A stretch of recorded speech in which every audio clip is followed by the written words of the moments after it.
we have a federal election on the go. In case you didn't realize it, we're going to talk about it in just a couple of minutes with Don Desserud, UPEI Political Science professor. But one of the things that I'm going to ask you to weigh in on when we open the phone lines is, what are your thoughts on Sean Fraser? Sean Fraser, a former housing minister, confirmed yesterday that he will run for election in his Nova Scotia riding after all.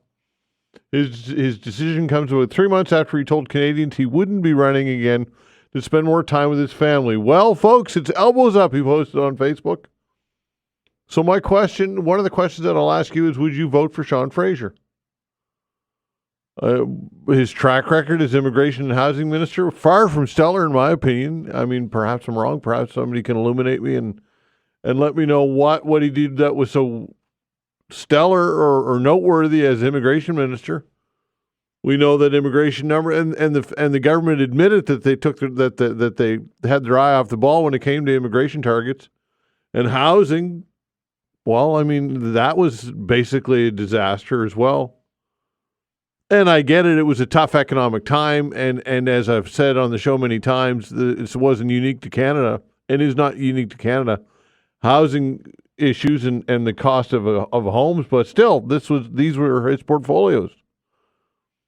And as mentioned, far from stellar. So what happened? To the line, spend time with my family. And what about the candidate who was already nominated and already working hard in that riding? He got kicked to the curb. Is that democracy? I just find that this story and this whole thing is just a little troubling, to be honest with you. You wonder why people are disenfranchised with politics. This is perhaps a reason why. Anyway, not the end of the world, but something that I think worthy of discussion. Also, the federal Liberals have pushed further ahead of the Conservatives in voter support. Almost half of Canadian surveyed think they will win the next election.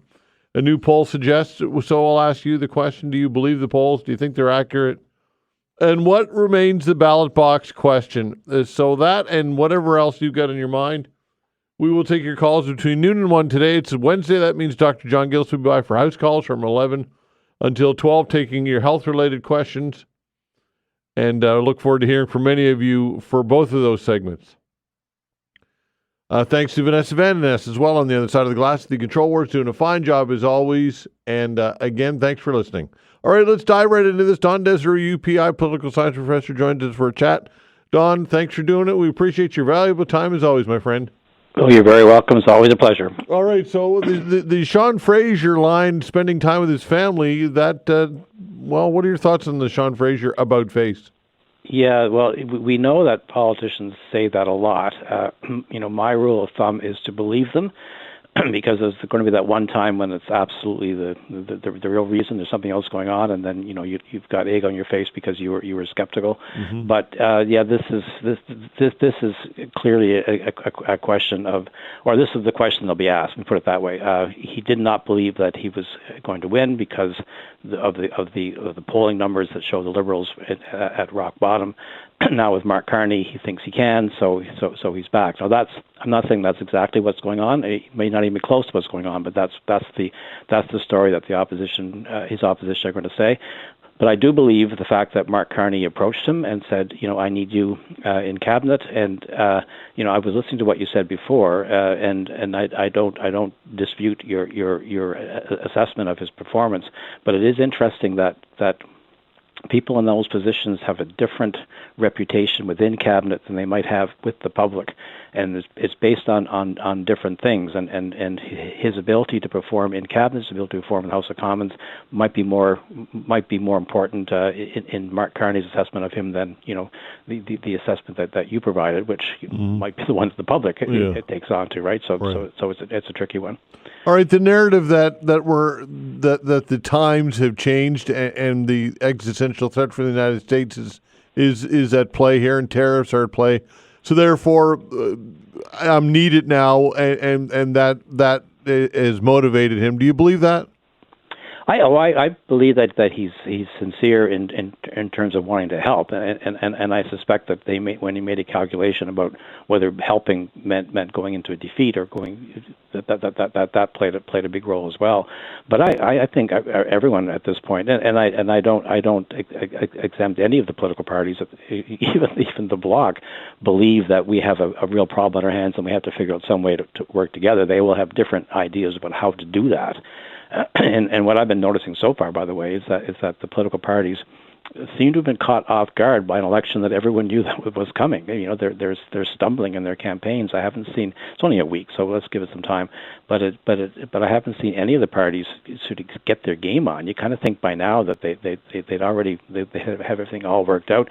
We see the CPCs struggling to try to find an issue. They go from one tax to another that they're not sure which one that they want to get rid of, hoping that one of those resonates. The Liberals, I think, have a better messaging right now about building our own economy so that we're not as susceptible to threats from outside. But they haven't really told us how they're going to do that. And Mark Carney is still behaving like he's in a boardroom rather than on the hustings. You know, you don't have to engage in arguments with reporters. You basically come up with a message and you keep repeating it.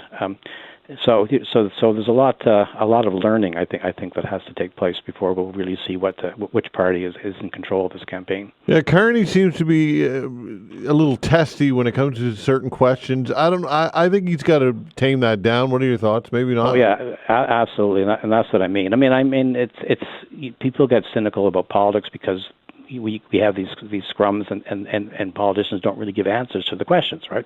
And that's fair. So at least he's trying to give an answer. But it's to argue that the question is unfair and inappropriate. It's an election campaign. Every question is going to be fair and appropriate, and you have to come up with a better answer. You're not going to win an argument. And what he has to understand is that it doesn't matter what he actually says in full at this conference. What's going to be clipped on the news is going to be what sounds interesting as far as the producers go to what should be out there. So he has to find a message that he can present. And one way of doing it is not to disagree with the question, but to agree with the question and say, yes, that's an excellent point, and that's exactly what we're going to do, and leave it at that, as opposed to getting into long, complicated explanations of why he doesn't have to do whatever he's been asked to. All right, trying to link Carney and his business dealings to China and getting a loan from China and moving his business and the Panama Papers and all of those things that the Conservatives and the NDP are trying to pin on Mark Carney, whether they're real or not. And I think there's a lot of tangible evidence that would suggest that there are issues there. But it doesn't seem to land when it comes to what Canadians care or think about. Why do you, first of all, do you agree with that, and why might that be? Yeah, I think it has a lot to do with the fact that, first of all, what Carney is selling is the fact that he is a very capable business leader, very capable banker, and that he understands international finance, and it's very, very complicated, but he gets it, and that's what we need, is someone who gets it. The rest of us, do we understand how these transactions work? I mean, I certainly don't. They just become a big blur of financial rhetoric, and so therefore what we're being told is that, well, he knows how the international system works, and then perhaps he has skills. So no, I don't think that those things are resonating. And similarly, by the way, I'm not sure that the public is really really getting into the debate of whether Pierre Poilievre should get a security clearance or not. Mm-hmm. It does raise questions in my mind as well, but he has an explanation that he doesn't want to be handcuffed in what he's able to ask and question the government for. But these are the kind of things that seem to make sense, inside the bubble, as they say. But I don't know that on the campaign trail that's what's going on. I mean, everyone is saying this, so this is not original. But this is an election. It's not an election right now between Mark Carney and Pierre Poilievre, though Pierre Poilievre has every right to try to demand that it be that election. It's an election between Mark Carney and the United States, and specifically against the policies of Donald Trump, and that's what the Conservatives have to do. By the way, is they have to be able to present themselves as the alternative to Carney in terms of being able to deal with the United States. Right now, they're focusing on the liberal policies of the past, and it's interesting that they can't seem to move beyond that. And as I said at the top of the show, is they love their axe to tax slogan, but they can't figure out the tax to axe that's going to resonate with the public right now. Yeah, and look, I don't want to belabor the point, but they're trying to dig up dirt when it comes to Mark Carney and this business, and the fact that they had holdings in the United States and coal miners and black lung and liberal and insurance companies that cut employees off and all of that. Again, none of it seems to be resonating with Canadians. It's just the overarching U.S. ballot box question that seems to take all the oxygen out of this. Yeah, right now, that's exactly what it is, and I think a lot of people are saying, well, whatever, that's just noise. That's the way things work. It's complicated.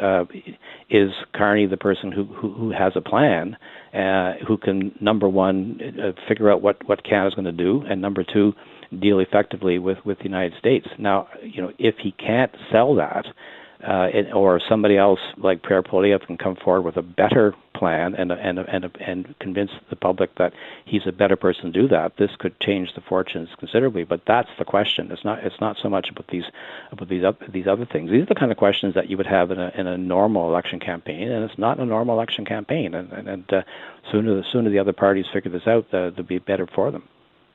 Okay, the TVA debate. This is something that again is got a lot of oxygen. Pierre Poilievre is trying, not a lot of oxygen. Pierre Poilievre is trying to breathe life into this and create a scandal.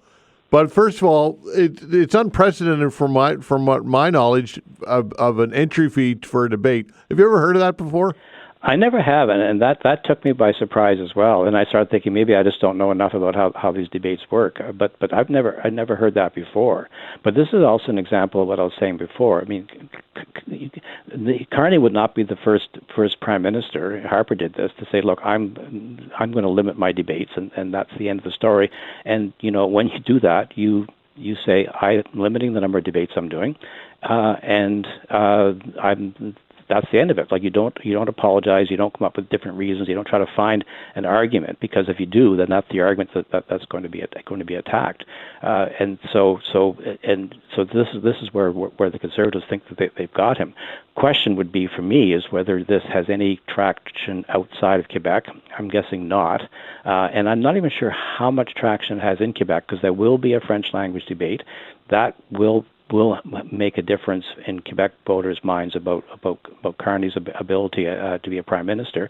Though I'm now borrowing this from another analyst. There was a very good Quebec analyst who explained that Quebecers will be more interested in his sincerity and his ability to understand Quebec issues than they will be in his fluency, and that's an interesting point. I can't speak for Quebecers on that respect, but if that's the case, then that will be the kind of messaging that he has to go. But I don't know that overall people are going to spend a whole lot of time worrying about which debates he's in and which debates he's not.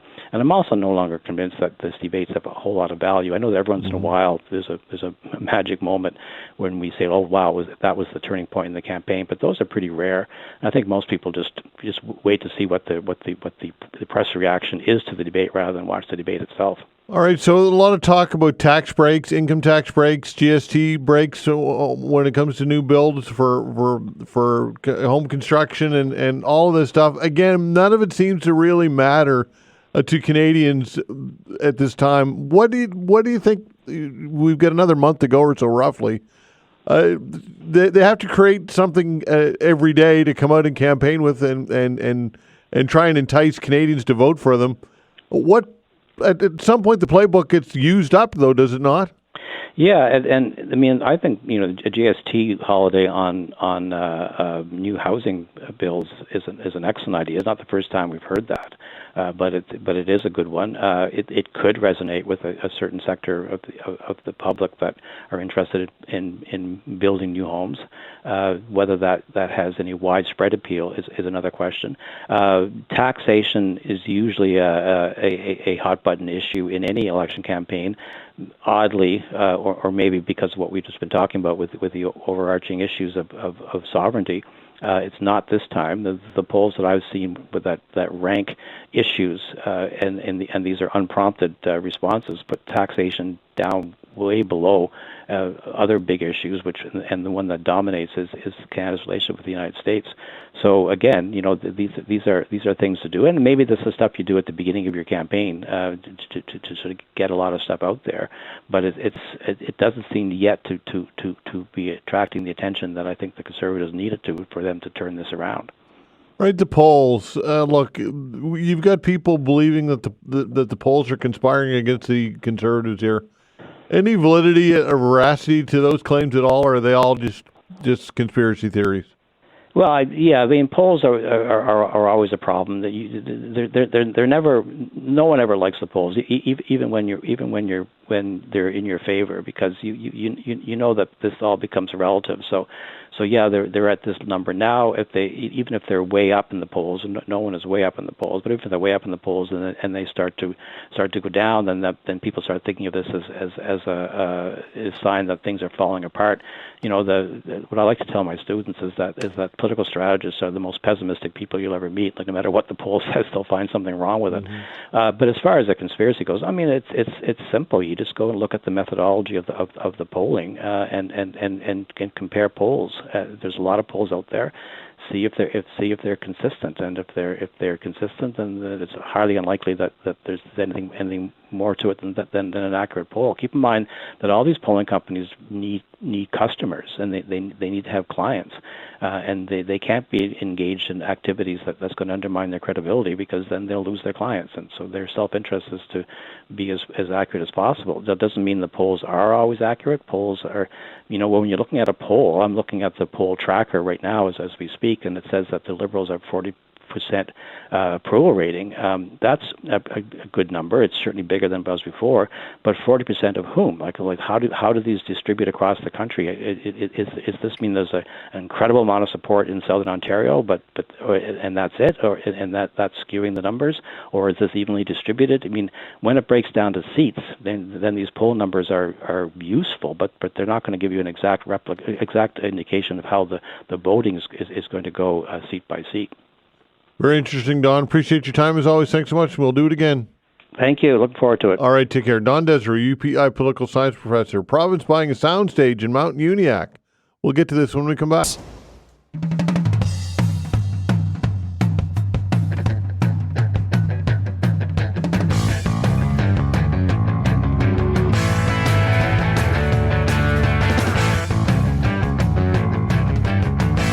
All right, Screen Nova Scotia purchased a soundstage facility to help grow the province's thriving film industry. In a press release, officials say the government invested $8 million in the soundstage, which is a large soundproof building used for filming.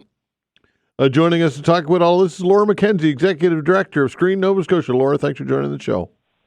Hi, Todd. Great to be back. Yeah, so it seems to me that it's a pretty good time to be in the screen business in Nova Scotia right now. Yeah, it sure is. There's a lot going on, that's for sure. And this announcement just really feels like, like we're really moving in the right direction. It's really exciting. Indeed. Okay. Educate us on exactly what a soundstage is and why it's so integral. For sure. So this industry is, let's say, for instance, I'm going out and I'm meeting with international studios that are interested in coming to film in Nova Scotia. So they ask, essentially they're looking for four things. They need a competitive incentive. So if they're going to come film in Canada, then they're going to look at essentially like any location, not even just in Canada, around the world. And they're going to look at the incentives to understand, what is the best value for the bottom line of their budget. And of course, in Canada, with our weakening dollar, it's really attractive for film production. So we've got the dollar on our side. We also have a really competitive incentive.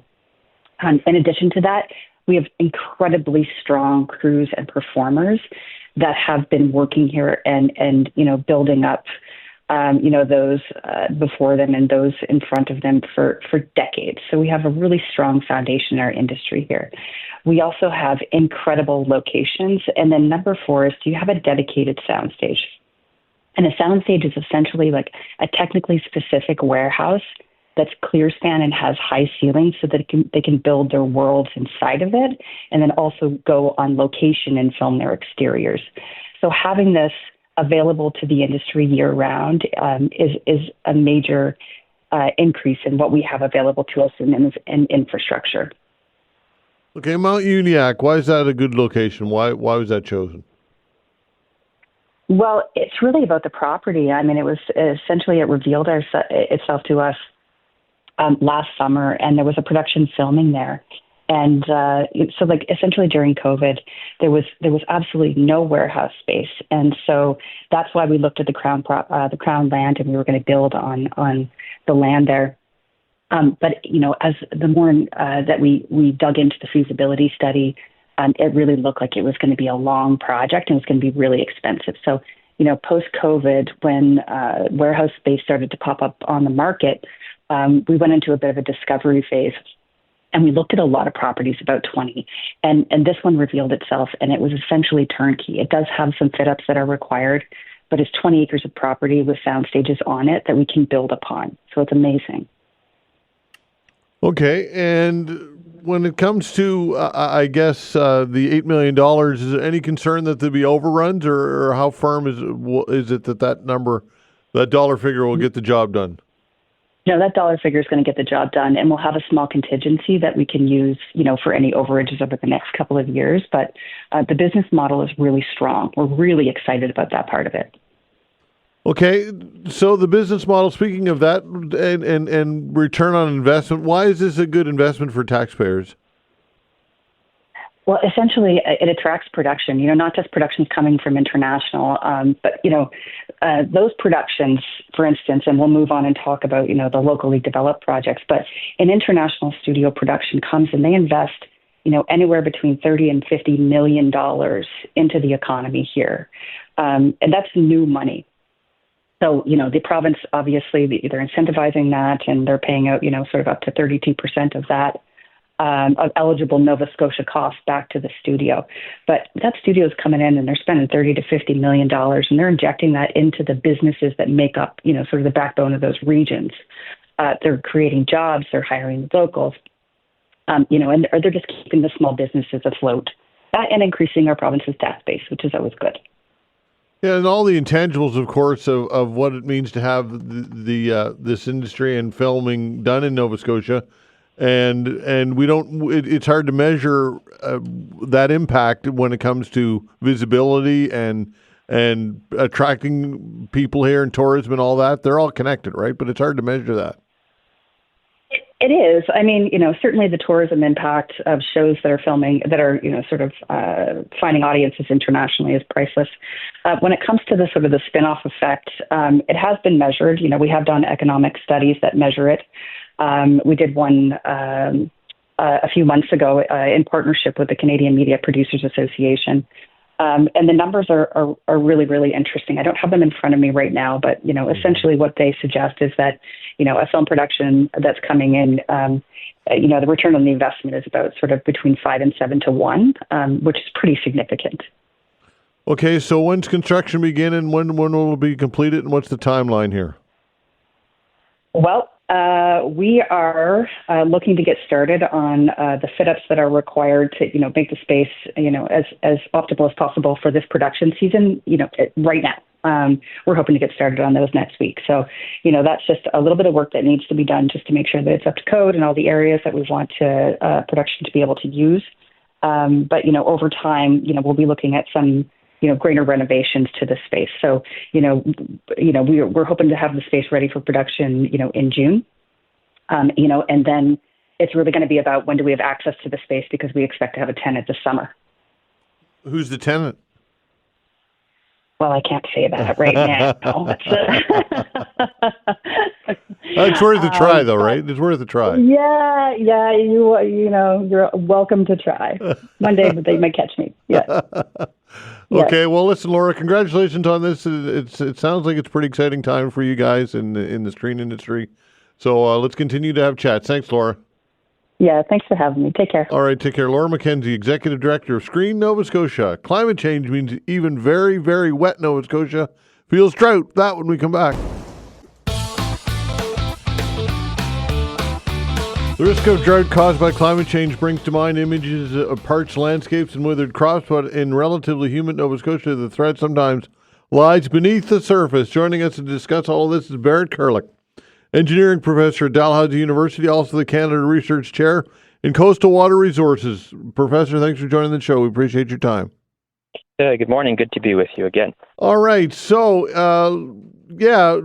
water seems to be everywhere, but what is beneath the surface tells a different story here in Nova Scotia. Tell us more about this. Yeah, well, starting back in about 2016, municipalities in the province started receiving more issues or more notices of issues associated with people running out of groundwater in their dug wells. So dug wells are shallow wells. They're not as deep as drilled wells. They're often in older homes. You can see them going through some of the older communities, for example, along the South Shore. And because of that, when the water table drops during a dry period, it can drop below the bottom of the well, and the well then is just sucking air. And so, this started becoming more and more of an issue around 2016, although there's always been, dry portions of the province in the summer. And in recent years, especially in 2023, the impacts of drought were really widespread throughout the province and leading to some of those historic wildfires that, with smoke that made its way down to New York. So it's becoming more of an issue in different ways that impact our environment and also just our way of life as humans here in Nova Scotia. Okay, so fundamentally, what's going on? Is it lack of snowpack? What are the contributing factors here? Yeah, well, the main driver of drought or hydrologic drought in Nova Scotia is either changes to precipitation, so snowpack and rainfall, as you mentioned. So if that's going down or the way it's distributed through the year might be changing. The more important and more obvious impact is the changes to evapotranspiration. So that's the water going back to the atmosphere through plants or just through evaporation fluxes, and that tends to increase with higher air temperatures. So even if your total precipitation hasn't changed, if your evapotranspiration is increasing, there's less water available to go to rivers and to go to the aquifer. Okay, and how much rain or how much how much winter do we need in order to turn this around? Would it be one good solid winter of regular snowfall, or what might be the contributing factor to kind of get us back to where we should be? Yeah, that's a great question. We tend to think in low timelines, or short timelines, I should say, for drought, and that's true in rivers and lakes. They can respond quickly, but aquifers can take a very long time, sometimes decades, to be recharged to the level. So it depends on what aspect of the hydrologic system you're concerned about. Snowfall certainly contributes to groundwater, so that we call that groundwater recharge. It's the amount of water that makes its way down to the water table. But rainfall can as well. So even if we have the same amount of precipitation, but it's just falling more as rain instead of snow, it can still recharge aquifers. One of the big things we're seeing in Nova Scotia is earlier snowmelt, and so aquifers are being recharged with that snowmelt pulse earlier in the spring, meaning that shallow and small superficial aquifers can drain more rapidly by winter, or by late summer rather, when the evaporation fluxes are highest. So a lot of the questions have to do with the timing of when precipitation is falling, not just the phase of whether it's falling as rain or snow. But for the shallow systems, a very wet year can overwhelm these effects in most shallow aquifers in the rivers, and deeper aquifers can take longer to be recharged. Right, and rapid rainfall, that from what I've heard or what I've read, that just creates runoff, and it really doesn't get it done. But I'm talking like big rain events. Is that true? Yeah, that's true. It certainly depends on where you are. For example, if you have a really intense rainfall on a beach, it can still all go into the ground because the sand is really permeable, or perhaps cobble on a beach. But if you're talking about most of the areas and the soils around, say, the HRM, or even in Nova Scotia in general, where we have a lot of low permeability glacial till towards the surface, when rainfall intensities get very high, so during these extreme events, the rain's coming faster that it can infiltrate into the soil. So not only does it not recharge your aquifer very well, it also, as you said, runs off and creates flooding challenges, which are just as impactful as drought in terms of maybe perhaps more impactful here in Nova Scotia in terms of deleterious impacts on infrastructure and humans and homes. And so that's equally a concern. And most climate models tell us that rainfall events will become more intensive. So there may be just as much rainfall falling in the year, but it will be focused in more extreme events, which is not an efficient way to deliver water to the hydrologic system. It's coming too fast. Right. How about lake levels? How much of a canary in the coal mine are lake levels? That's a great question. We didn't actually look at lake levels in the study. We did because we were focused on rivers, the groundwater system, and the atmosphere. So I haven't looked at data recently on lakes in Nova Scotia, but certainly there have been lakes in recent years that have been quite low and created some concern locally. The other issues to do with lakes are, water quality, water temperature can drive a lot of other issues. There's lots of issues with algal blooms, and cyanobacteria is a problem. And so there's so many issues with lakes here in Nova Scotia that I think probably lake water quality is more of an immediate concern than lake levels in most Nova Scotia lakes. All right. So how concerning is this for people who have wells in rural areas? It seems to me if these trends continue, it could become quite detrimental.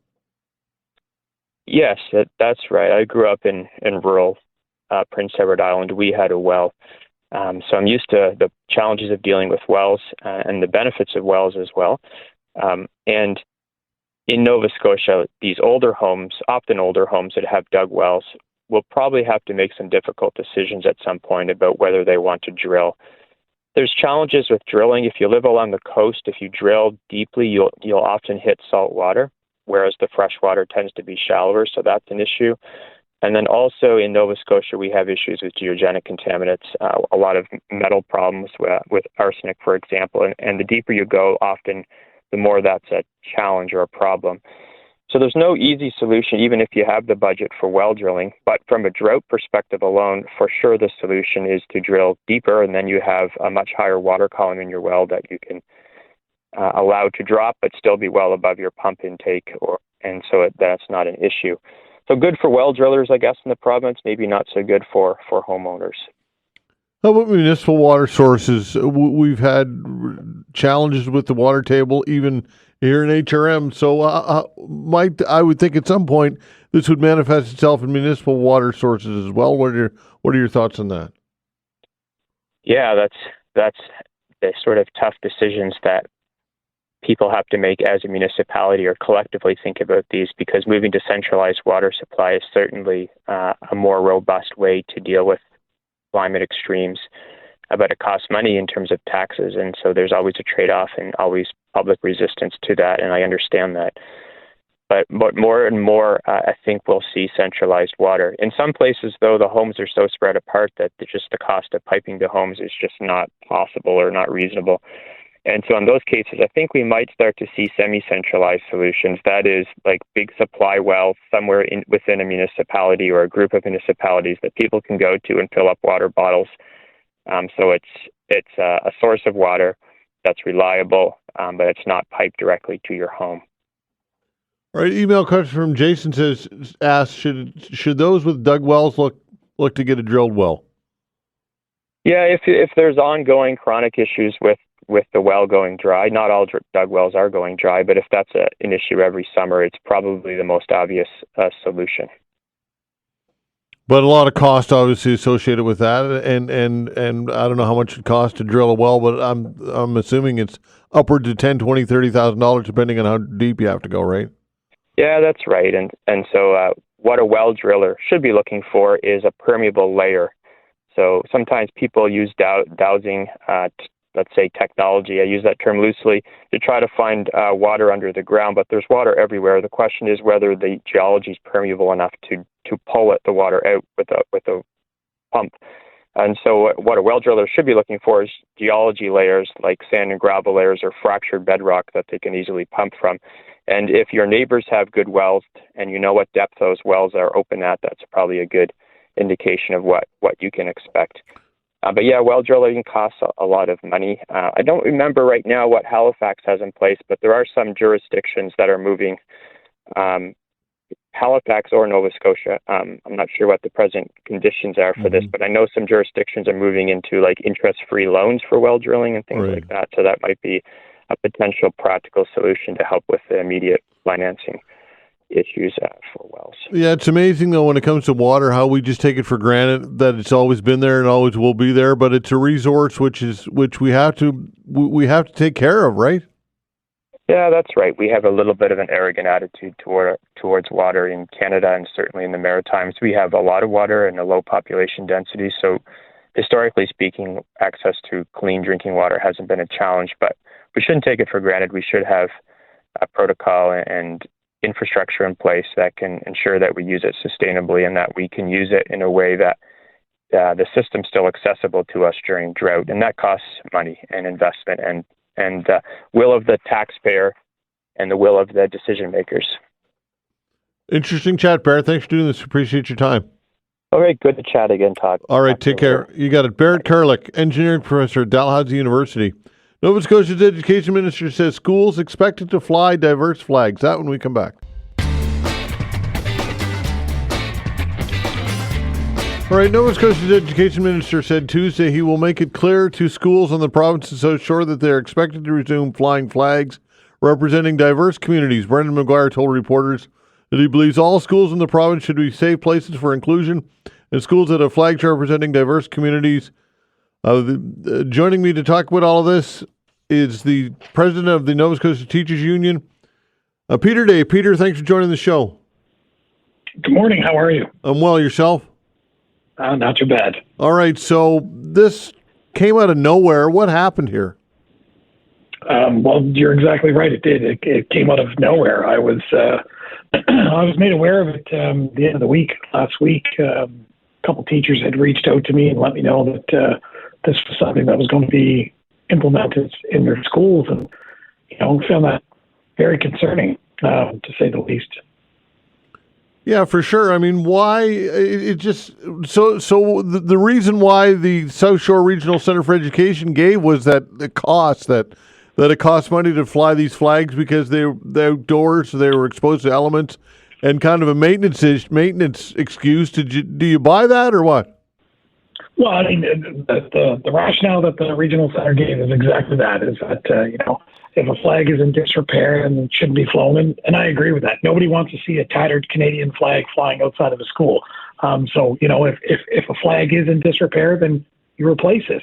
And to me, it's pretty simple. So whether it's the Canadian flag, the Nova Scotian flag, or the African Nova Scotian flag, or the Acadian flag, any of the flags that the different schools to represent the deep cultural heritage of Nova Scotians. If a flag is in disrepair, fix it. I don't see that as being an issue. So, I mean, if the regional center looked at this and said, okay, here's how we're going to solve it, then that's an idea that they came up with, and I hope that was genuine. I truly hope that was that they were coming from a place of concern. But having a look at it, it's not hard to have a conversation and say, okay, what are the issues with this? What negative effects would this have on students feeling welcome or safe and secure in the school? Do you feel as though that there should be more transparency from the Regional Center for Education as to how this decision was made and why this decision was made? Absolutely. I'd love to see some of the rationale. Again, my understanding is they received complaints about flags that were looking torn and ratty and in disrepair, and it was an eyesore. So the regional center came up with the policy that they're only going to have the Canadian flag and possibly the Nova Scotian flag because they're easier to maintain, I guess, or easier to replace. I'll be honest, I'm not entirely sure of that line of thinking, but at the end of the day, I'm happy to see that all our flags can be flown outside of our schools, including the Canadian flag. As proud Canadians, I want to see the Canadian flag outside of our schools. I want to see the Nova Scotia flag outside of our schools. But that doesn't preclude having, as I said, all these other cultural flags. We could have the Gaelic flag, the Mi'kmaq flag, Pride flag, right? These things are mutually exclusive. You can have both. Okay, Peter, appreciate your time. Thanks for doing this. Thank you. All right, take care. All right, also joining us on to talk with this is Hugh Gillis, first Vice President of NSGEU. Hugh, thanks for joining the show. We appreciate it. Thank you very much, Todd. All right, so why is the NSGEU weighing in on this? So the NSGEU represents more than 200 members working at the South Shore Regional Center for Education, from admins to IT, food services, early childhood education, and student support workers who work primarily with African, Nova Scotian, and Indigenous communities. So it was definitely a concern to us. All right. What did you hear from your members about? What was the reaction? Well, it didn't go over very well, and so we wrote to the Minister of Education yesterday. And to be fair with the Minister of Education, he listened to the stakeholders and he reversed that decision, and we're very pleased with that. Yeah, for sure. And I would be shocked if any other regional center for education made a similar decision. I think that this would put this whole issue to bed. What are your thoughts? Well, I think the minister made it very clear that flags representing the Mi'kmaq, African Nova Scotia, LGBT, and other communities will remain flying. So we think that that's a very positive move. Yeah, for sure. Okay, Hugh, appreciate your time. Thanks for doing this. No problem. Thank you very much. All right, take care. Hugh Gillis, first Vice President, NSGEU. And again, it came out of nowhere, really. And it makes you wonder what actually, it makes you, I shouldn't say wonder, speculate, I guess perhaps might be a better word, what happened here and why the South Shore Regional Center for Education decided. Well, they say that it was because the flags were in disrepair and tattered and it cost. I just think there's more to it than meets the eye. Regardless, the Brendan McGuire made a swift decision, and I think the right decision, and again, something that perhaps you can weigh in on when we open the phone lines between noon and 1. The Nova Scotia House of Assembly is expected to wrap up its winter sitting today. Political scientist, Cape Breton University's Tom Urbaniak says the sitting has been marked by government moves aimed at boosting cabinet's authority and shrinking the legislature's ability to provide oversight. Urbaniak says the government's multiple omnibus bills paint the picture of a government working to consolidate its power. He says examples of this are new bills that allow the government to fire non-unionized civil servants without cause, give the government more control over Nova Scotia universities, and eliminate the requirement for an annual report on ER closures. Another change that was enacted gives government the ability to limit the amount of time spent on debate in the ledge. However, Premier Tim Houston did back away from some proposed changes that sparked controversy, including part of a bill that would allow government to fire the Auditor General without cause and veto the public release of her reports. By the way, we have a request to get the Premier on the show, and we're hoping to do that on Friday. Claudia Chender will join the show tomorrow, Leader of the Opposition, to talk about all of this. And the omnibus bills, again, are problematic in a lot of ways. I see the rationale for in some ways, because you can get a lot done in a short period of time, and you can put a lot of bills in one envelope. And again, I can see why that is attractive to a government of the day. However, if you're the opposition, not so, because it's tougher to debate and parse out the elements of the bill that you don't agree with. And not only that, you can agree with parts of it or most of it and disagree with other portions of it. And if you vote against it, then you can be labeled as voting against whatever's built into the omnibus bill. You can see how it's complex. But in vogue now and used quite often federally and provincially. But anyway, yes, police in Halifax are saying 3 people suffered gunshot wounds in a shooting, while adding their lives aren't at risk from the injuries. Investigators are also saying the shooting late Monday night wasn't a random act. The shooting occurred at Rubin Court in the suburb of Dartmouth, with officers responding at about 11:35 p.m. Police found a man and 2 women wounded at the scene. So gun violence continues to be a real issue here in Halifax. And speaking of that, we should try and get the police chief on again, Don McLean, to talk about all of this and other issues related to policing here in HRM. With the budget, apparently, according to our councillors, just about put to bed, including the police budget, which would be included in that. All right, when we come back, your health-related questions with Dr. John Gillis. It's house calls. If you've got a health-related question or concern, give us a call at 902-405-6000. Again, 902-405-6000. That's the way to reach us for house calls. We'll be back. Thanks.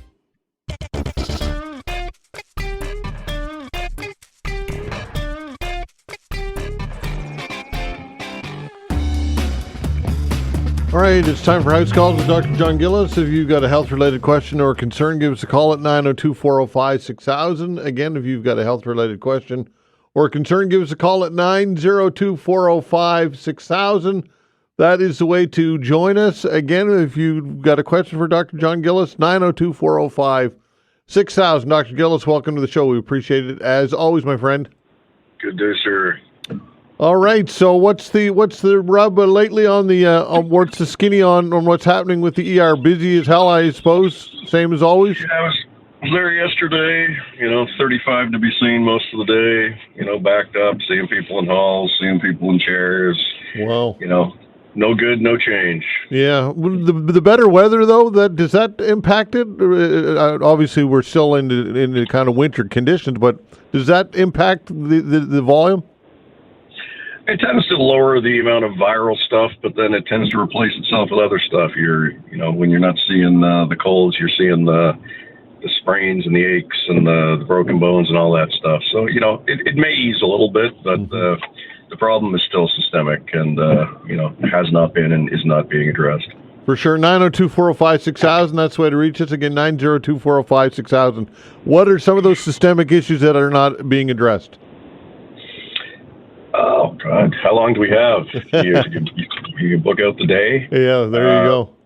A lot of people are coming because they can't access care, which means they either, for something acute, have nowhere else to go, or if they're older and have medical problems, they don't come until they're actually sick, so that when they come, they're even sicker. So the front end of that is better access to primary care, docs, NPs, preventative health care, so people don't have to come to the hospital for simple things, or people don't get sicker and come when they're in real bad shape.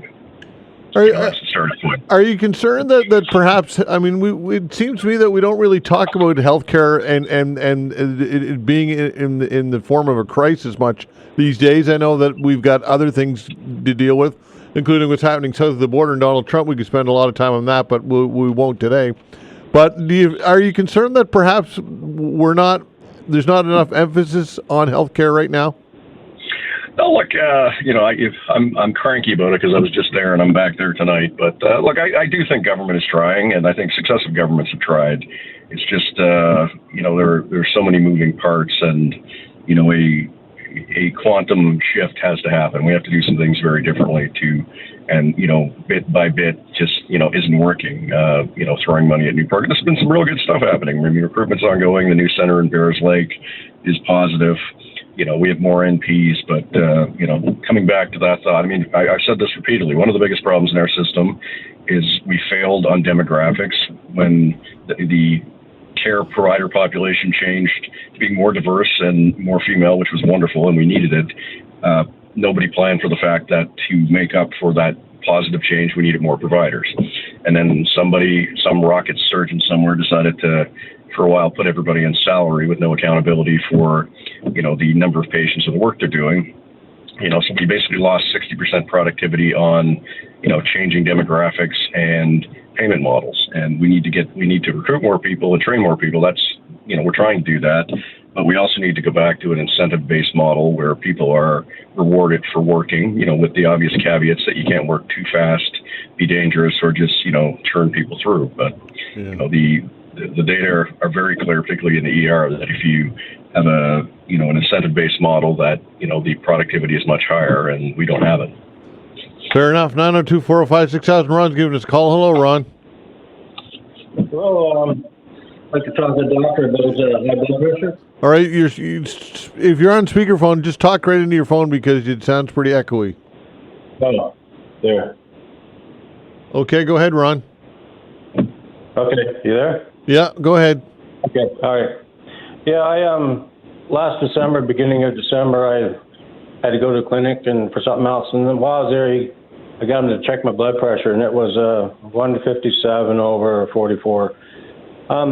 Since then, had to go to the doctor again about something else, and he got me to check my blood pressure almost every day for the following week. I've been doing that for the last week. The numbers have been pretty high, so some of them have been like, where is it here, 176 over 90. Most of them have been in the high 60s. 144 over 83, well, 163 over 86. So they've all been high, and I don't know how long I've had high blood pressure. I haven't checked it for probably the last year or so. So I know it's a silent killer and everything like that, but other than maybe losing some weight or exercise, what can bring it down? The fountain of youth. If you can find that, let me know. Yeah. Weight loss, less salt, dietary changes, exercise. If you're consistently running high, though, you probably need to be treated. So I would discuss those things with your doctor. But definitely take a look at the salt in your diet, and look at some weight loss and exercise. All the things that are not necessarily any fun, but are necessary. One other thing I was wondering about, how about poor sleep patterns, like not getting enough sleep, basically? Yeah, none of that's good for you. Yeah, absolutely. I mean, people that don't sleep well are restless. It drives up your cortisol levels, which drives up your blood pressure. I mean,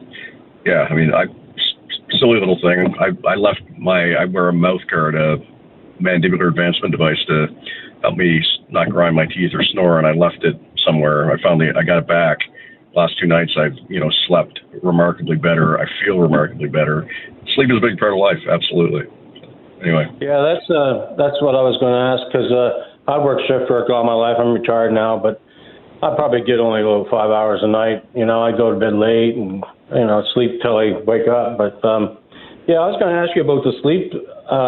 Where are they located now, those where you go to get tested and you get the device to put on your head, they test you and everything? You mean like a tinfoil hat? That seems to be what they are, because I haven't seen them change too much in the last 30 years. CPAP machines are very effective. There's the Breath Factory and the Snore Shop are the two main ones. They're everywhere. So just look online, or if such a thing still exists, check a phone book, and you can be directed to one of those two places. Yeah, I was just wondering if there's been any improvements. I know there's been improvements in the way you check diabetes. I was just wondering about those things. Like, I find them so hard to wear, right? There's so many wires and stuff, and I don't know, complicated. Okay, Ron, good luck, pal. Okay. All right, take care. 902-405-6000. Ted, hello. Hello, how are you this morning? I'm doing well. Question for Dr. Gillis is, I'm currently taking medication, citalopram. I take 20 milligrams a day for anxiety. And my question is, if I continue to take this for the rest of my life, is there any long-term effects, or should it be something I'm trying to get off of? Well, so the short answer to your first question, are there long-term effects? No, I don't think so, other than feeling better and being in a better mood, which is usually, outweighs any side effects. I'm not aware of anything long-term, no. Should you be trying to get off it? That's a very personalized question. Citalopram is an anti-anxiety, antidepressant medication. There are some people who have, what we refer to as situational depression, where, something bad happens. Somebody passed, a life event where they just get into a deep, funk, and the chemicals in the brain are imbalanced. they need the medication to help. But if the situation changes, sometimes people can slowly come off those meds and do okay.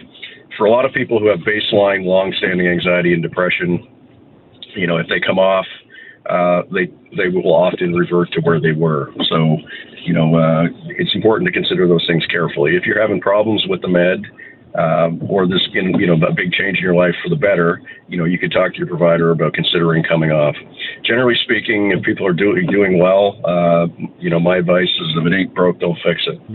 If you're doing well, the medication's helping, you're in a positive headspace, carry on.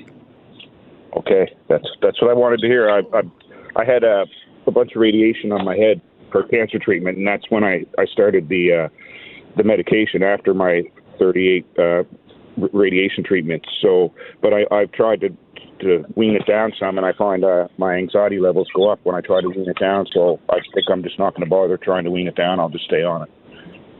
Hang in there. Okay, Ted. Thanks for the call. Good luck. All right, take care. Bye-bye. Yeah, Dr. Gillis. But that's the interesting part of this is that people feel better, so they say, "Well, I don't need it anymore," but they're feeling better because of the meds, right? Yeah, and look, we see that a lot, and with all types of medications, even simple things like cholesterol pills. Oh, my cholesterol is great now. Can I stop the med? No, your cholesterol is great because of the med, and it seems obvious, but it's okay. You reinforce it. I think the place, on the mental health side is the toughest. Depression and anxiety is one thing, but you'll see people slowly getting a bit worse, but they don't.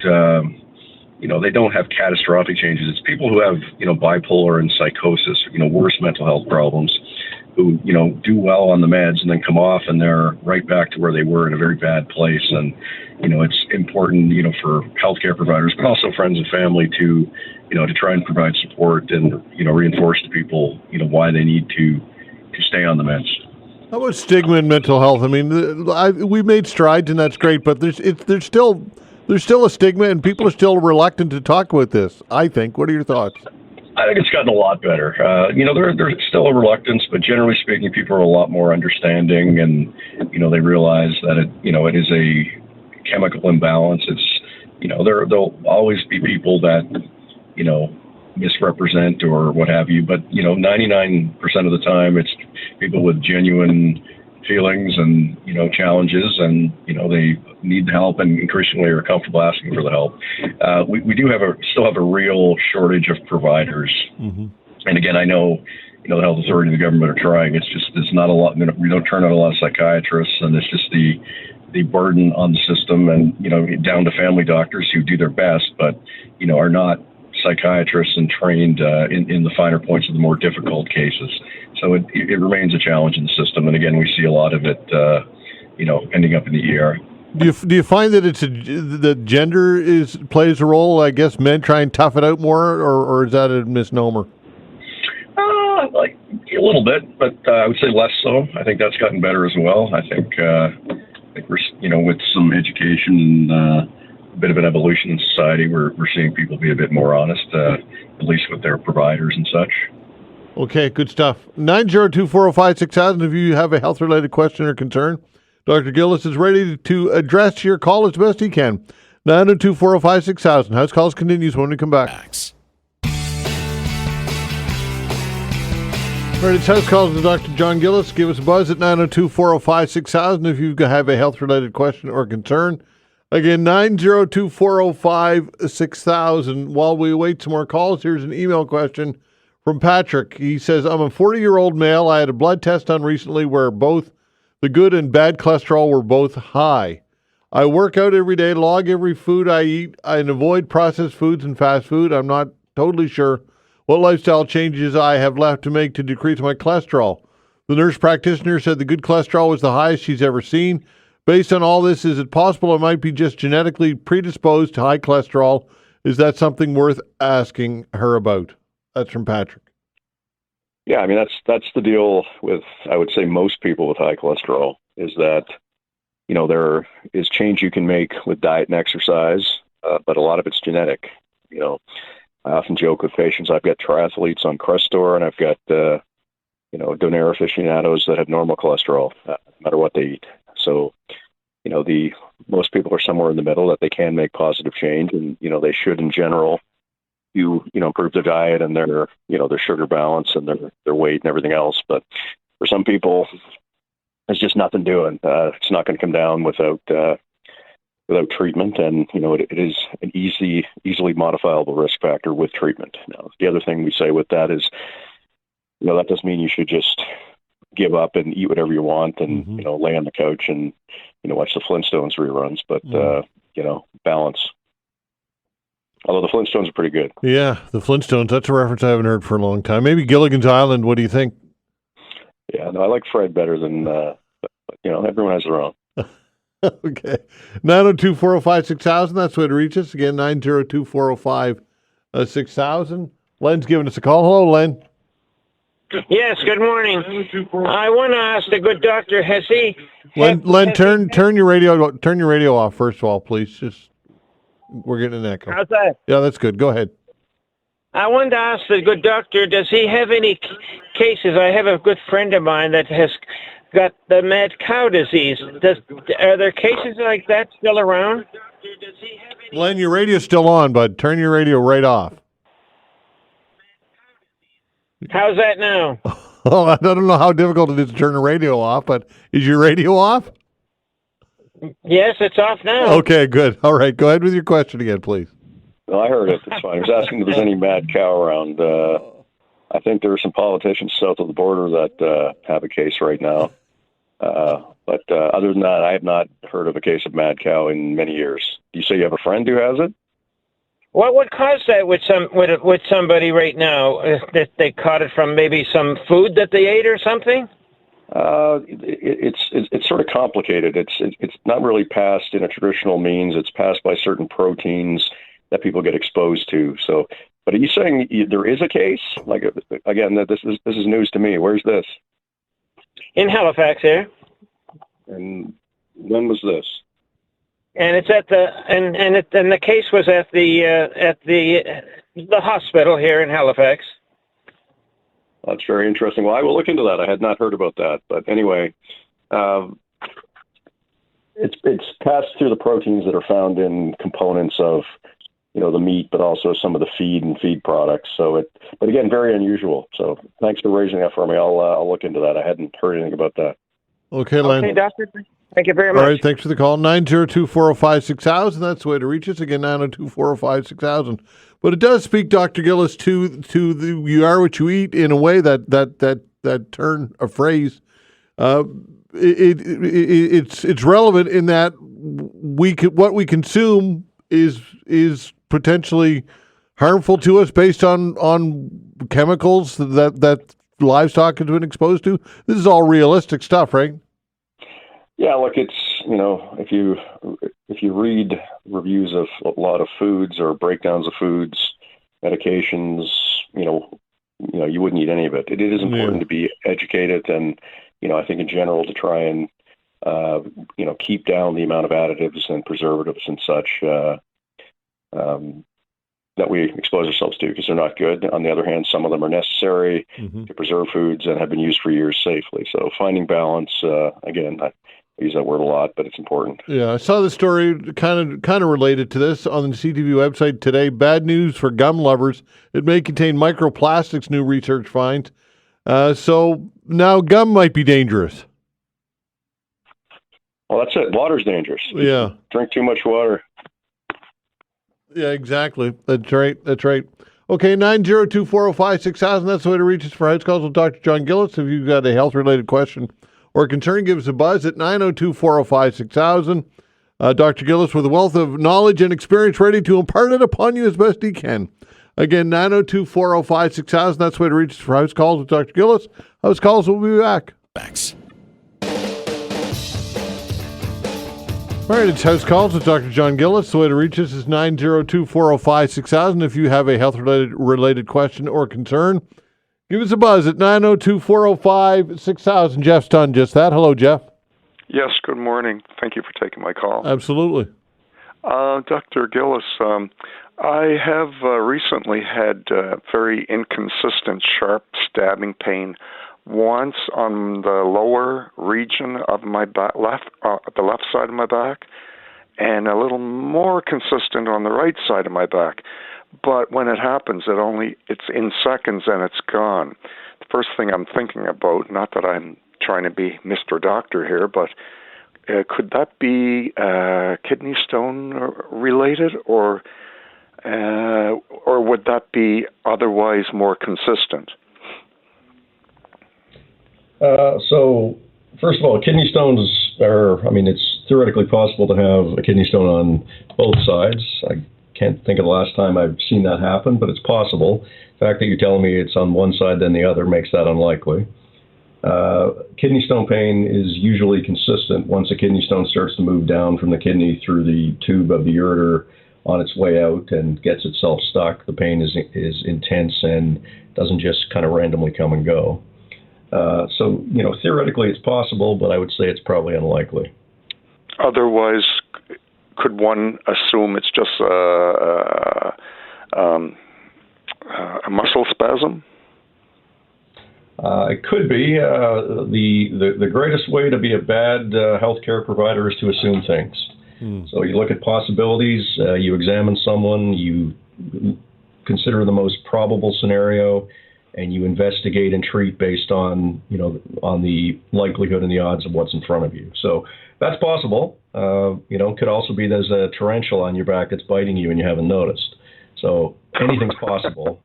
My point is, so take a look, make sure there's no tarantula lurking back there. But, you probably should get yourself examined. It's probably a musculoskeletal thing, but you don't want to assume, right? And if it's bothering you, our mantra is rule out the bad stuff, even if we think it's minor. Once you've ruled out the bad stuff, treat the common minor stuff.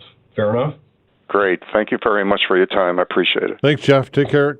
Good luck. 902-405-6000. That's what it reaches for house calls with Dr. Gillis. Again, 902-405-6000. Dr. Gillis, it always amazes me is the connectivity, if that's the right terminology, of the body, how you can feel something in one part of the body, but it could be completely the source of the discomfort or the pain or whatever could be in a completely different area. It's amazing to me. Why is that?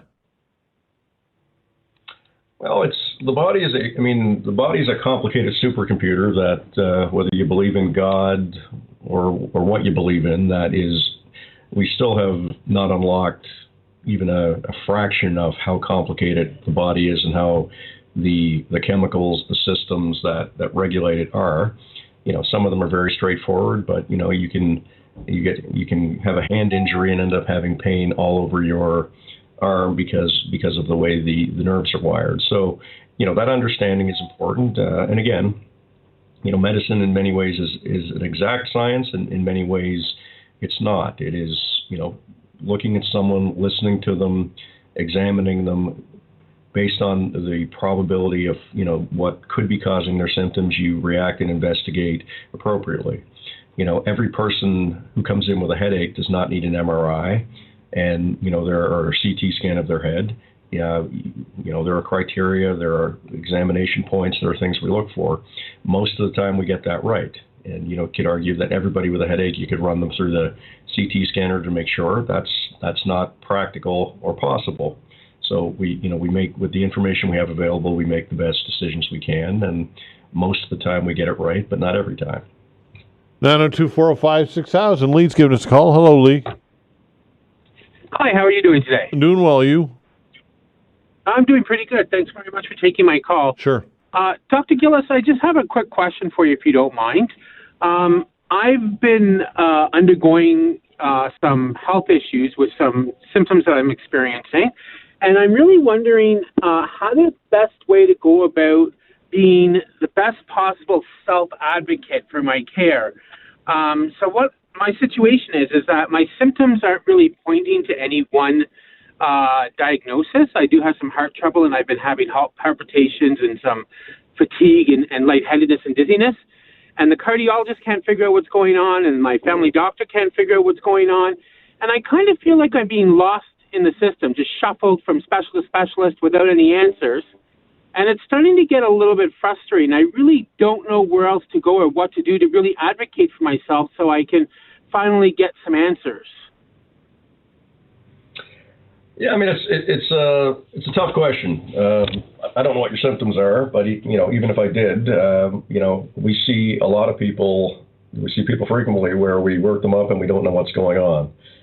We can't find a clear diagnosis. So sometimes, that can mean one of two things. To simplify it, it can mean there's something that's being missed despite the investigations, or it can mean that there's nothing major going on, and in some cases, not saying your case, that it's nothing major and something someone has to deal with. I see this with back pain all the time. I work in pain, and most back pain is what we call mechanical. It's a mix of muscles, discs, nerves, tendons, posture, alignment. It can be from a bunch of different things, but there's no magic bullet that's gonna fix those things. So we look at strengthening and treatment of pain with medications. A lot of people are looking for the silver bullet, the magic answer that's going to say,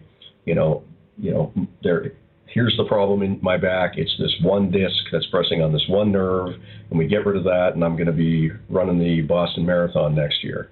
That happens sometimes, maybe not the Boston Marathon part, but sometimes it is very clear. It's very much one thing. Other times it's not clear.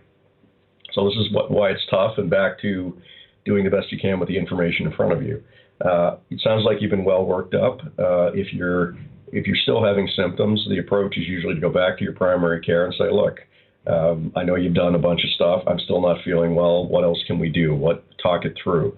Is there another specialist you can send me to? Is there a second opinion I can get from a specialist in the same field? Or to turn it around the other way, is there something that you can do for yourself? And again, I don't know what's going on with you. I see this, from time to time, and again, coming back to pain, it can be a bit chicken and egg. People want to solve their pain with drugs or surgery, but in some cases don't do the things they need to do in terms of trying to get exercise, trying to eat better to keep their weight down. It goes both ways. So again, I don't know what's going on with you, but it's a complicated mix, if that makes sense. Yeah, no, absolutely. So my situation, I've just 9 months ago, I've actually called you before about this. About 9 months ago, I had gastric bypass surgery, and so far I've lost 137 pounds, and I keep going, and I'm going to physio and exercising and working out and doing everything I can on my end. I'm just not seeing the health benefits and the improved physical well-being that I would have expected to see from such a significant weight loss. And I realize I still have a long way to go, hence the surgery intervention. And I guess maybe if I'm hearing you correctly, is I just have to kind of realize that, there's nothing really going on, but this is kind of the norm, and I have to accept and adjust that this is what the norm is going to be to me until, I don't know, maybe I lose another 100 pounds. I don't know. There's a balance, right? You shouldn't accept being unhappy with where you are, but sometimes you need to lower your expectations and say this might take a little bit longer, right? And look, that's a tricky balance, right? If you're not happy where you are, you should advocate for yourself. You should care, but sometimes you need to be a little bit more patient to get where you need to be. I hope that makes sense. Perfect. No, thank you very much. You've given me a lot to think about, actually. I appreciate you speaking to me today. Okay, Lee. Good luck. Take care, pal. Have a great day. All right, 902-405-6000. Pam, hello. Yes. Hi, Dr. Gillis. Just a couple of questions regarding a drug called allopurinol, which is used for gout. And I have another question regarding amlodipine mesylate. But in regard to allopurinol, if you've kept your uric acid for gout down in the 350 range consistently, do you need to still stay on it? And is it protecting kidneys or other things in the body? Is there a reason for me to continue that? Well, this came up earlier in the show. If my garbage bin is on fire and I'm controlling the fire with my water hose and I turn off the water hose, then my garbage bin is going to be on fire again. So the reason your uric acid is down is because of the allopurinol. If you stop taking it, it'll probably go back up. So generally, that's I wasn't sure. Okay. Yeah. No, it doesn't it.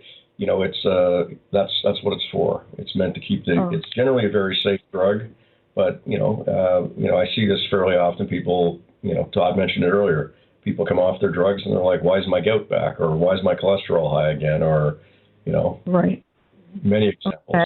So the short answer is, if you come off the allopurinol, your uric acid will probably go up again.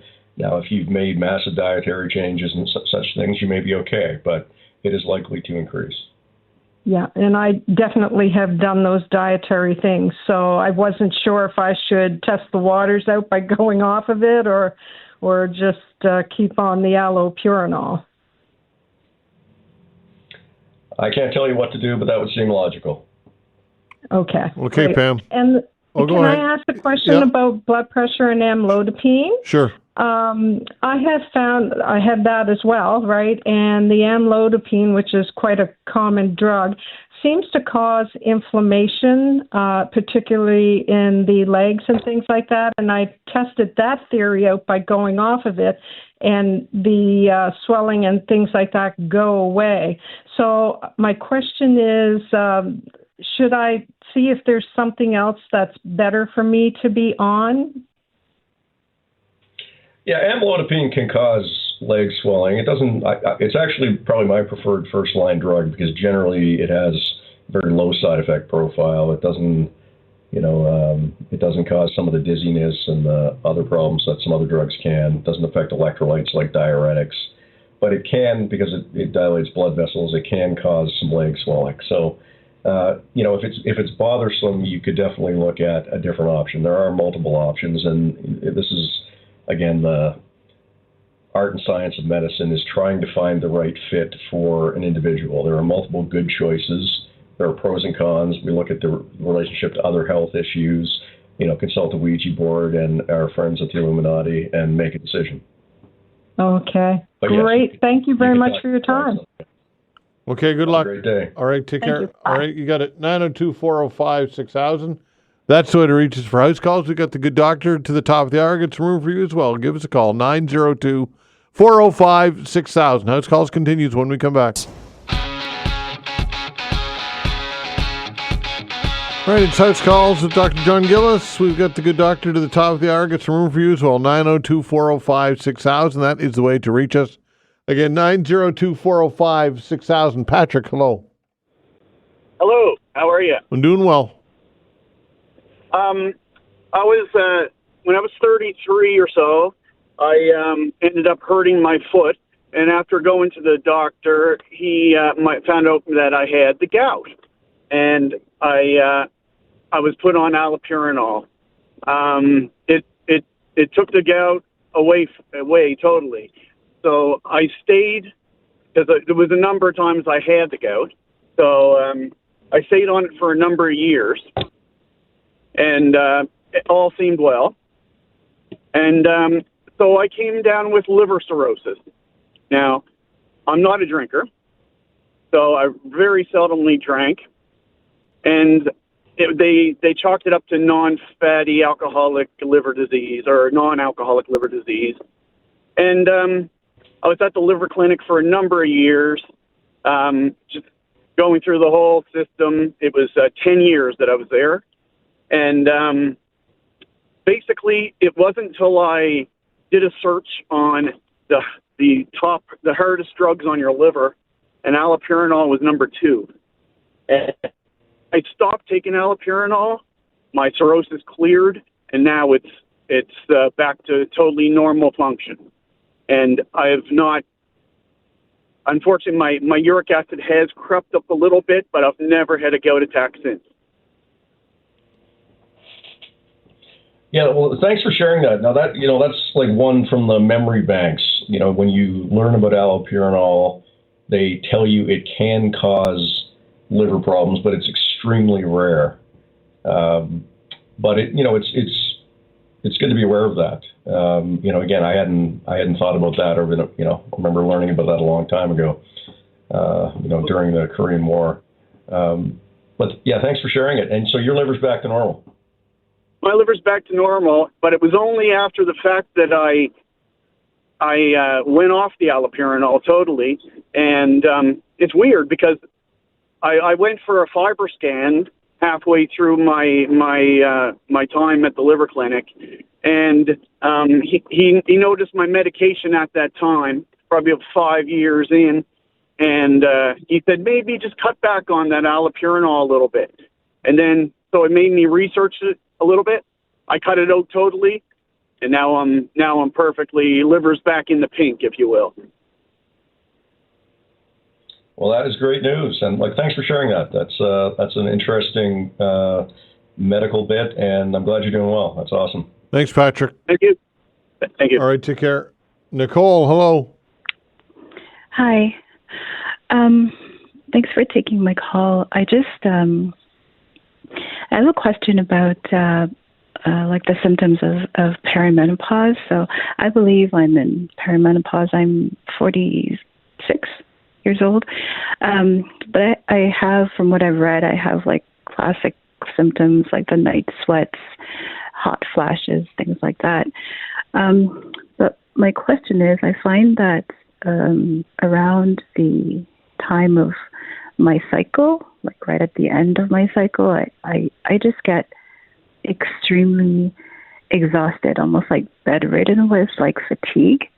My iron is low, but I've been taking iron consistently, so I know that does cause like fatigue, but it seems to get worse like around that time, and I'm just wondering if that is also like typical of perimenopause, or whether there's like something else that I should be concerned about. My blood test is normal other than the low iron, but I do take Ferromax for that. Yeah, I don't know if I'd say it's typical. I mean, again, and I'm definitely not going to mansplain here. From my experience, personally and professionally with perimenopause, it's a little bit different for everybody. People experience it differently. You can get, fatigue as a part of it, and it can be cyclical. It is important to, look at other causes. Do you have a secondary mood disorder that's related to it? Is there a thyroid problem that's been overlooked? So, it could be that it's just the menopausal symptoms and that, hormone replacement or other changes may help. But it is important, as you've alluded to, rule out other causes and make sure there's not something else going on. Okay. So, but like just in general, my thyroid function is normal as well. Like I said, I've just kind of run the gamut with different tests, and similar to a previous caller, like nothing seems to point to anything other than the low iron. So I'm just not, but I go through this every month and it's kind of frustrating. So I'm just not sure like what else I should be doing, or whether, that's just the norm. And I just it may be the norm now, but is there something else you can change in your life, lifestyle-wise, activity-wise? Stop, if you're a Leafs fan, stop cheering for the Leafs, because it'll ruin your life every year. It'll just drag you down and make you feel like crap and question your very reason for existing. So keep looking. Consider treatment options, and just every day try to find something to do, something that's positive, and try and laugh and enjoy it. Okay, Nicole. Good luck. All right, thank you. All right, take care. Troy, hello. Good morning. How are you today? Doing well.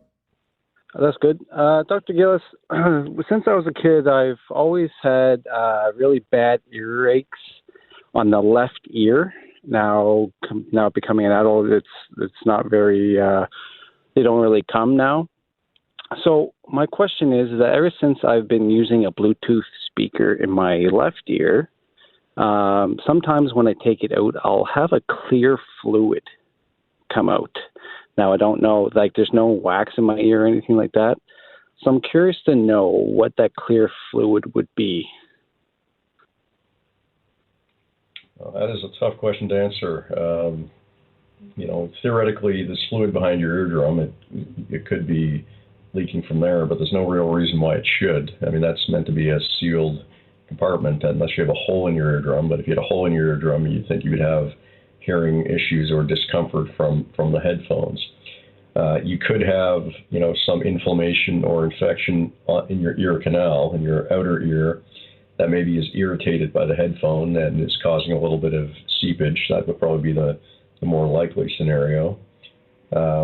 Maybe you're listening to some songs that are about water or about fluid, like Don't Go Chasing Waterfalls, and maybe that's causing some leak from your ear. So try to stay away from the TV. Okay. Now, so I did an experiment as well. So like I changed ears one day, and same thing happened on the right side. So I don't know if it was a coincidence that it happened, or is it just am I playing my music too loud? Maybe. Like I'm not 100% sure. Well, or it's, I mean, I don't know what kind of earphone you have. Maybe it's pushed in too far, or it's irritating your ear. Like if it was the same earbud that did it when you switch sides, maybe the tip is irritating it. That's certainly possible. That would seem to be more logical to me.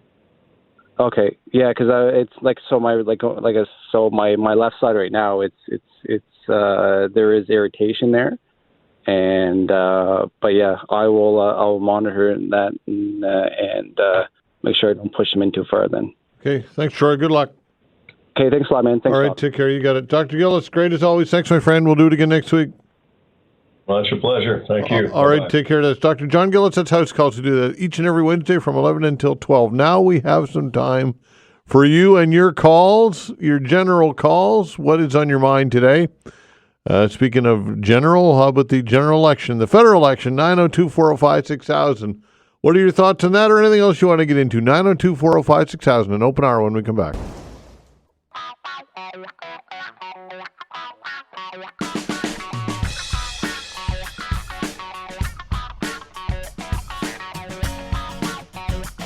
All right, taking your calls. The way to reach us is 902-405-6000. Give us a buzz. What is on your mind today on this? This is a Wednesday, 902-405-6000. A couple of things on my mind. Former Housing Minister Sean Fraser confirmed yesterday that he'll be running for the re-election in his Nova Scotia riding after all. His decision comes about 3 months after he told candidates he wouldn't be running again to spend time with his family. Well, apparently a call from Mark Carney and a confirmation that Mark Carney will do his absolute best to make sure that Sean Fraser can be home as much as possible, convinced him to run.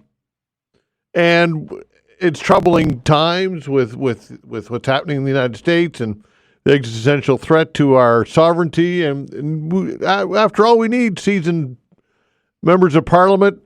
So therefore, out of a sense of duty and obligation to the country, Sean Fraser has decided to run. Or maybe none of that's actually what's at play here. Maybe it's just because the polling numbers are completely different than they were when he decided not to run.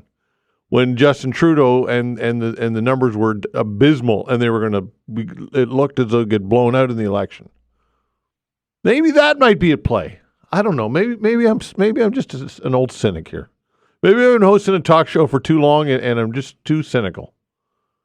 Perhaps that's what's going on, but my inclination is that it's not really about the family as much as it's about the polling numbers and the fact that you're not going to get smoked in the election.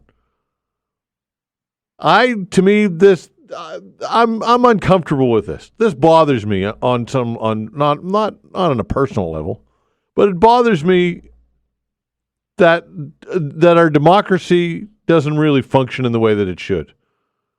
Especially at the grassroots level, like the riding level, because they had a candidate, by the way, that they nominated. The riding already nominated a candidate. He was campaigning, he was outdoor knocking, he was canvassing, he was working hard from all I could get. I don't know anything about the candidate.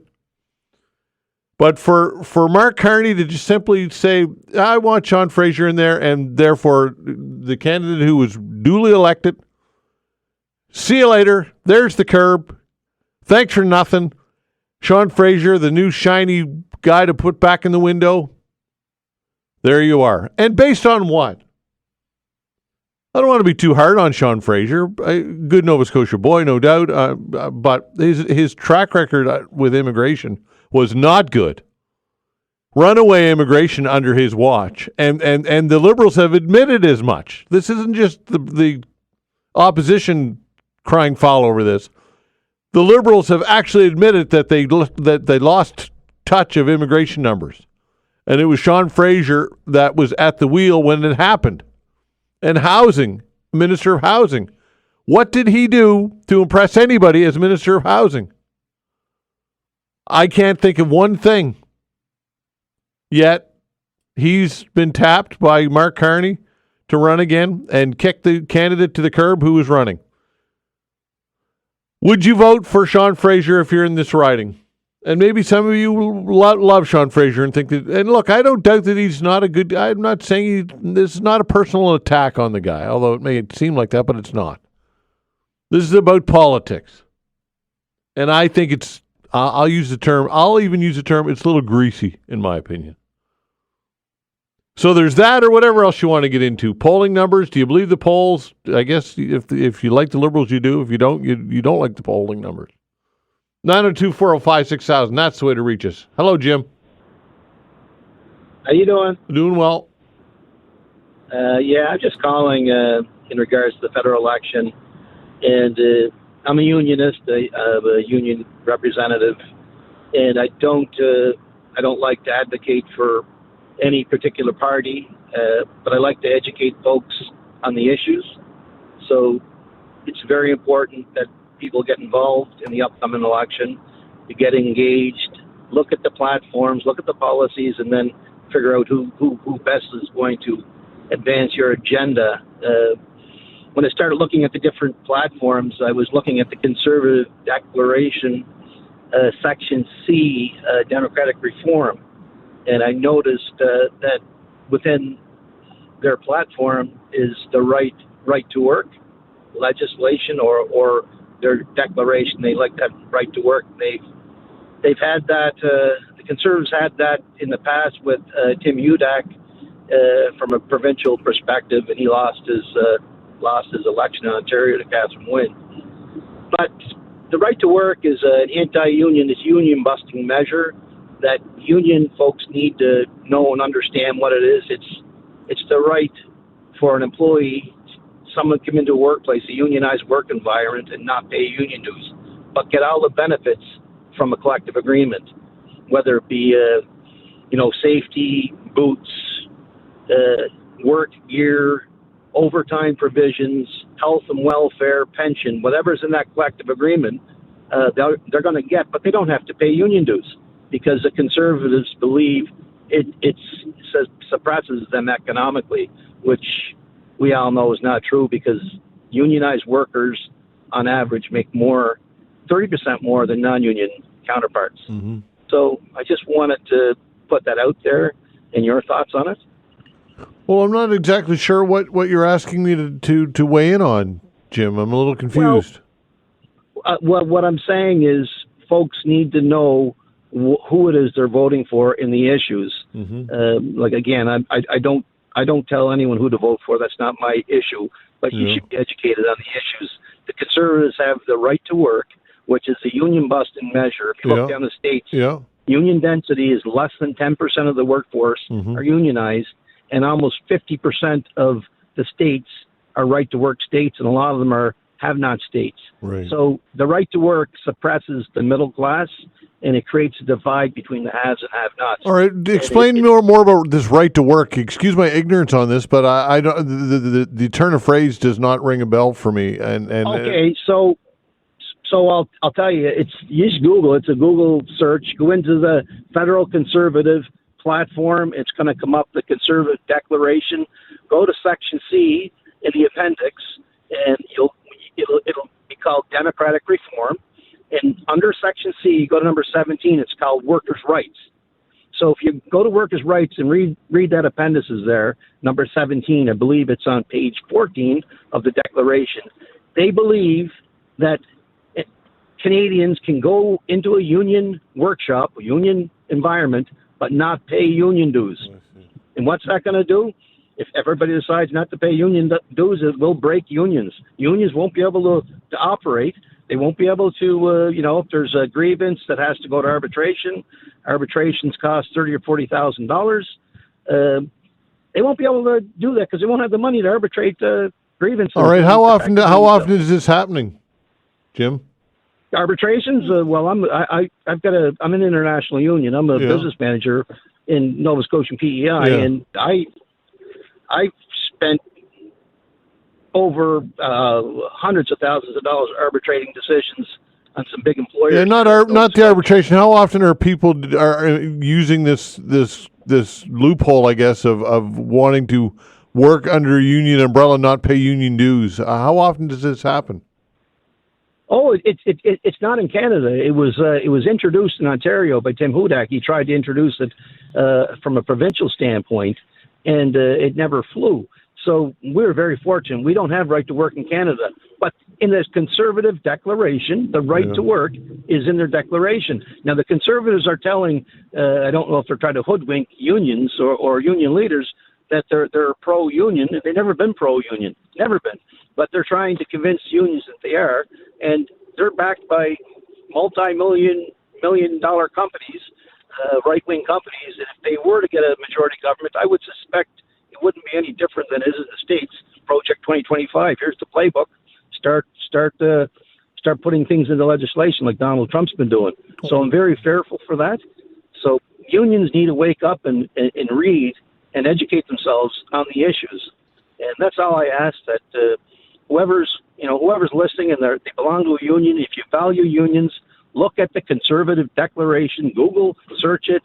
It's Section C, number 17, workers' rights. And it's the right to work, go into a union environment and not pay union dues and get all the benefits. Well, Jim, based on that, and it looks like a pretty, not a top priority, considering I've not heard anything that they're not campaigning about this. So you're suggesting that this is some type of secret initiative? Is that what you're saying? Not secret.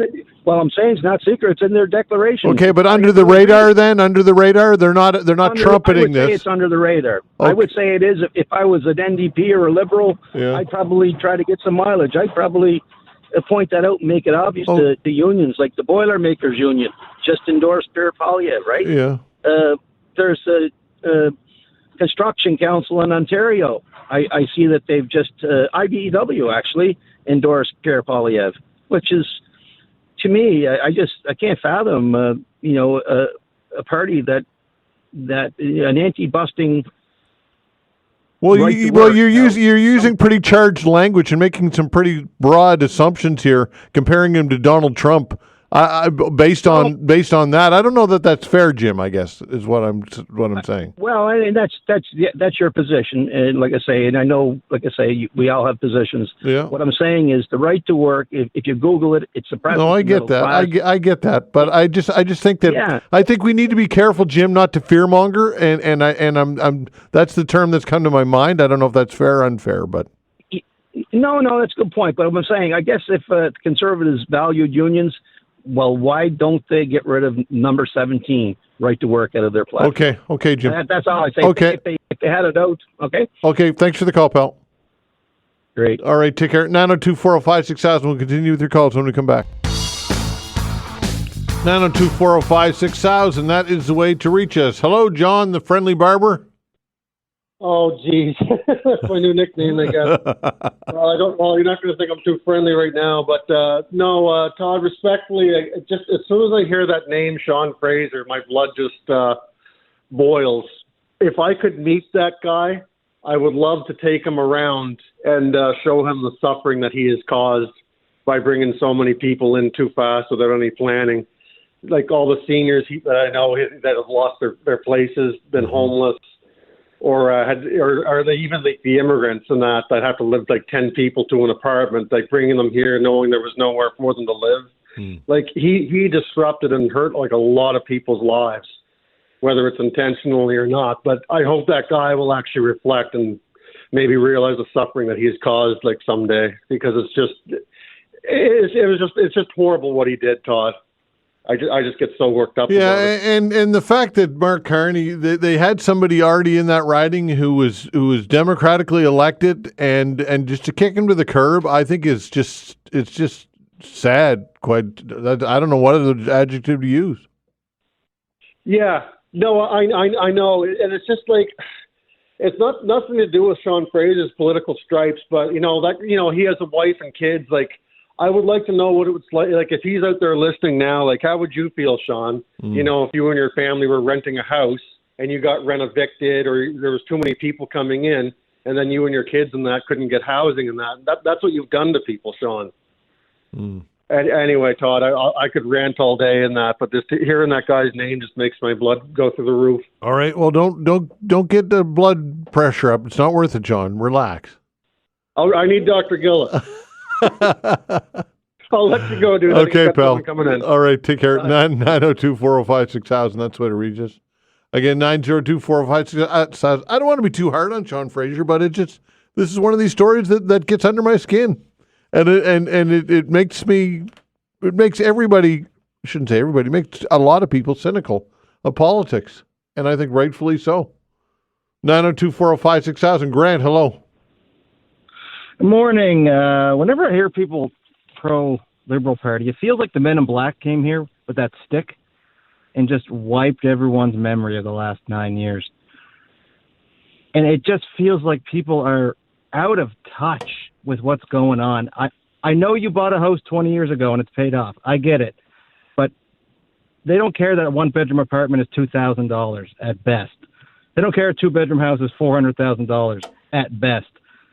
Violent crime, all-time high, even in Halifax now. We didn't have this even 5 years ago here. People can't find a job, especially a minimum wage job. We all know why. I won't say it, but we all know why. And then people want to keep the status quo? You got to be kidding me. They just don't care about this stuff. It doesn't affect them. They live in a nice house, probably a rural area, or in the city in a nice house. It doesn't impact them that you can't get an apartment, you can't get a house. Mm-hmm. You can't. Young people, 19, 20, 21, 25, even 30 years old, they can't get a place because it's $2,500 a month. Yeah, Grant. For a comfortable Grant, apartment. do you really? And then just to be devil's advocate here, do you really think that Pierre Poilievre could fix that?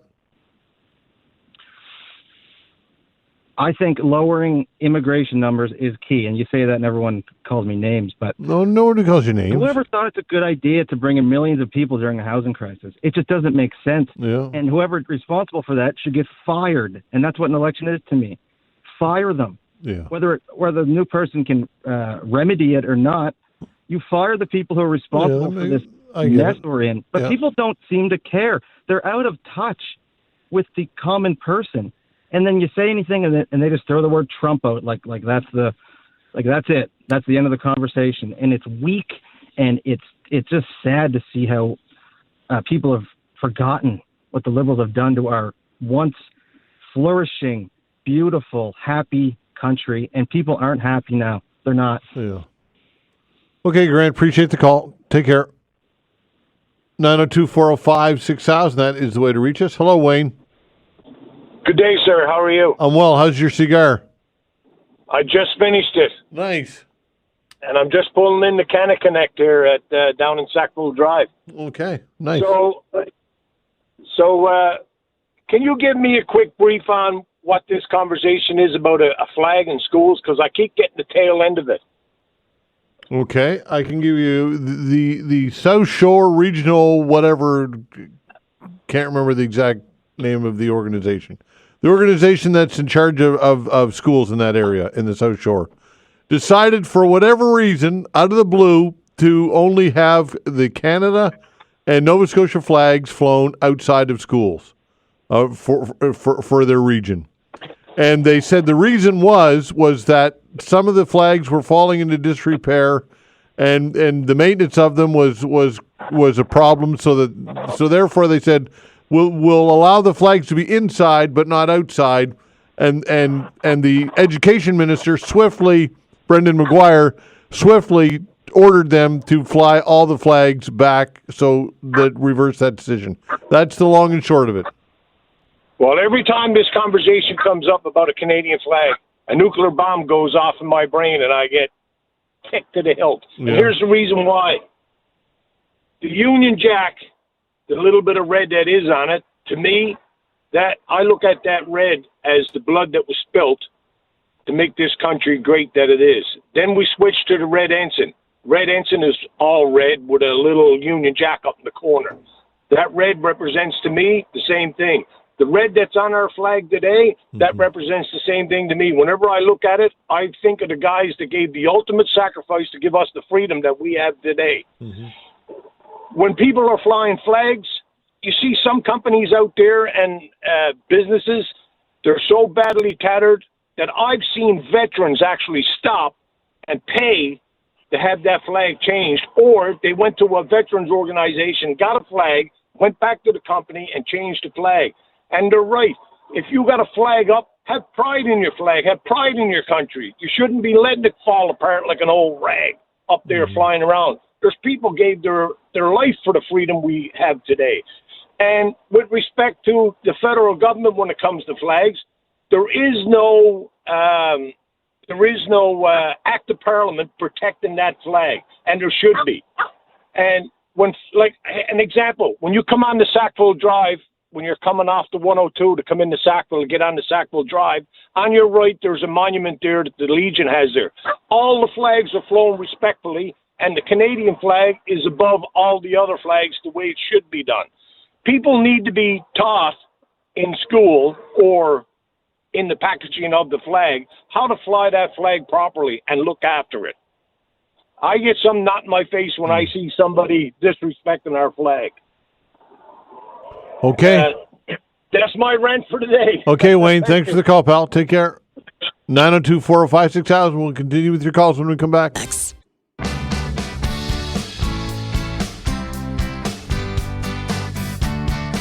All right, continuing with your calls, 902-405-6000. That is the way to reach us. Again, 902-405-6000. Bradley, hello.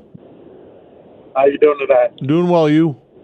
Good. In your opening monologue, you were talking about how Sean Fraser kicked the guy out of his seat who was duly elected. Yep. Didn't Mark Carney do the same thing in Nepal? Yep, sure did. But no, nothing ever. I haven't heard anything being reported about that. Well, it should be because it's absolutely the same thing, exact same thing, exact same scenario. Exactly. Yeah. But the worst part about it is the guy who Mark Carney kicked out has been in power in that Nepal region for the last, not since 2015. So he's already got his pension. He's already got everything. Now, if you're kicking him out of a spot, and you're pretty much just saying, "Oh, go retire on the government's dime." Mm-hmm. And why did he pick Nepal? Just so that it could be right beside on the border of Aliyev's region? I don't know strategically why he did, but from what I've been reading, the Conservative candidate, she's a woman, she's feisty, and she's going to give him a run for his money. From what I'm reading. Well, that's good, because if you kick a guy out of the region who's been there for the last 10 years, yeah, you better win. Well, you know what, Bradley, it speaks to what a joke that the whole riding associations actually are, and this image that we have of democracy at the grassroots level. That's crap. It doesn't exist. We all know that these riding conventions are rigged almost every time, and you wonder why people don't care and become disenfranchised and don't want to step up to enter politics. I don't blame them, really. No, I don't blame them either. Yeah. And pretty much for everybody that's been calling the show for the last 9 years to bag on Trudeau and to say everything that the Liberal government has done, and those will be the same people that in a 6 months' time, if they get in power, and Mark Carney starts giving away money like he's doing to the auto sector, he's giving them another $1 billion even though they already gave them $35 billion, and two of the companies already went tits up. So now he's going to give them another $1 billion for what? Just to spend more money on an auto sector that the U.S. is going to steal from us? Okay, thanks for the call. Take care. 902-405-6000. That's the way to reach us. Again, 902-405-6000. Let's see where we're going next. Let's talk to Carl. Hello, Carl. Hey, Todd. Thanks for taking my call. Sure. I think by now you know I'm a dual citizen, Canadian and American. And just 3 quick points. On the flag issue, I know in the States, if you have an American flag in your yard, you have to have a spotlight on it at night. It has to be illuminated all night, every night. Otherwise, it's illegal. And if it's tattered at all, that's illegal as well. You can actually get a fine in some neighborhoods. That said, on the Donald Trump thing, all the stuff going on with him, I just want to remind your listeners that he has a 4-year term. And traditionally, over the years, the first 2 years are the years where you have to get stuff done, because the second 2 years, it's hard to get anything done.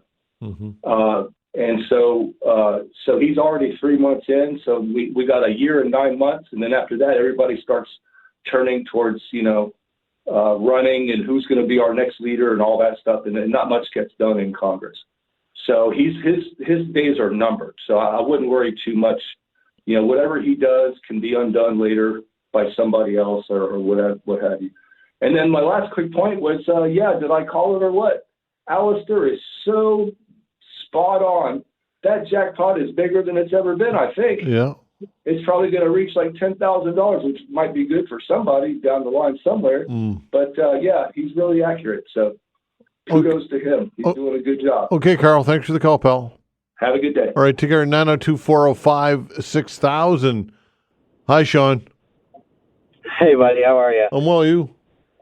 I'm not too bad. I want to jump in on this Sean Fraser thing, because I think it's the Liberals slap in the face of democracy again. Time and time they do it, but then claim they're the party of democracy.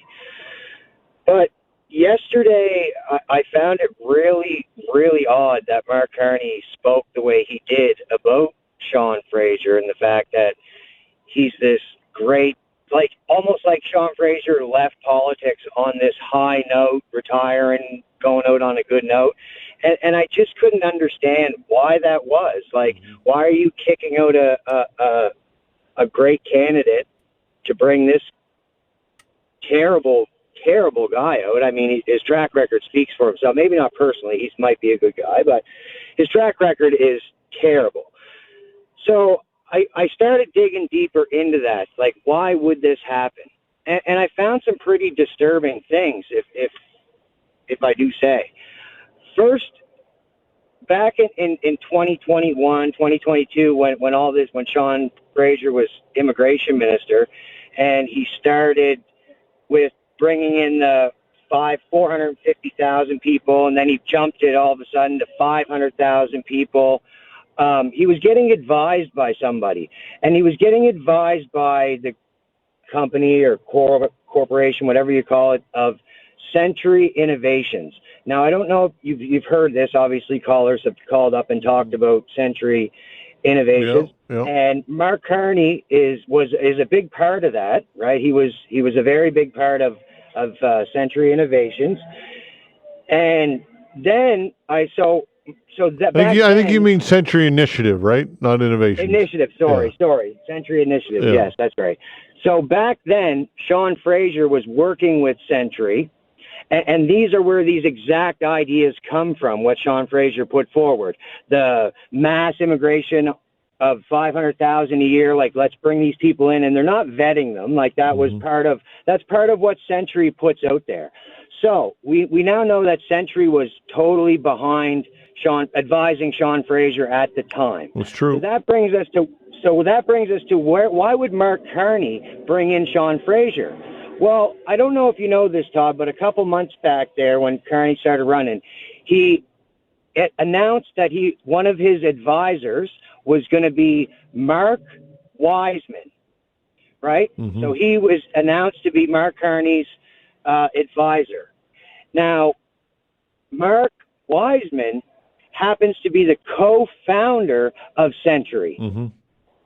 So they have already worked very closely together in bringing this country's population to 100 million by 2100, I believe the year was. But these are the policies that have to be followed in order to reach that target. Mm-hmm. So Sean Fraser was being advised by Century in 2020 and 2021 up until 2022, 23. And now we have the co-founder of that Century group advising our acting prime minister at the time. Mm-hmm. So this goes deeper and darker than just Sean Fraser being the guy for Canada in the job. This goes to a very scary issue where you're bringing someone on as an advisor who's a co-founder of Century, and now you're trying to bring back in a candidate who worked side by side with this advisor back then. So this is very, very scary and very a threat to our democracy as we see it. So I don't know what you think of that, Todd, but I would be very curious to know, because that is scary to me.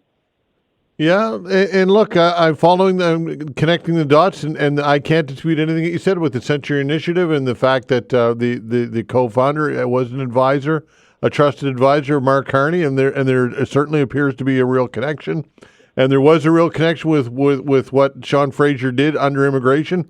I would say this, Sean, I would be shocked with a capital S if Sean Fraser was named immigration minister. I don't think that goes anywhere near that portfolio. I understand that, but he's in the cabinet, Todd. We have a cabinet that is 21 of the previous Titanic shit-changing people that just bounce around, that seem to be put in a spot here just to hide face here. They're all doing the same place. They're working out of the same office, Todd. And that means Sean Fraser is in tight-knit with whoever the immigration minister is at that time. Sean Fraser is going to be sitting right beside that person in a chair. And so it does go to that. So I just feel like when people talk about Carney and his tricky Carney, I mean, Todd, wasn't Mark Carney the one that came forward when Chrystia Freeland was having a hard time trying to sell the carbon tax? They were going to bring in Mark Carney to put it forward, to show Canadians that this is really affordable. So there was his first trick that Canadians really forgot about, that Chrystia Freeland was having such a hard time explaining the carbon tax, so we're going to bring in big banker Mark Carney to explain to Canadians how they're getting ripped off. Well, Sean, listen. I will say this. Okay, you're making some decent points, but all of that said, and you probably don't believe the polls, but all polling indication would tell us and indicate that Canadians don't care about anything that you're saying right now. Don't care.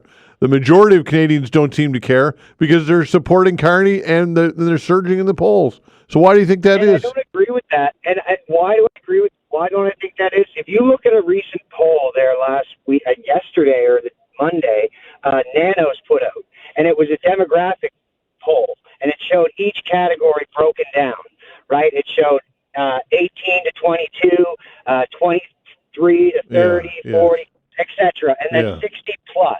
And you know what? Every age category was conservatives by 10 plus points. You know what the difference was in? The 60 plus group.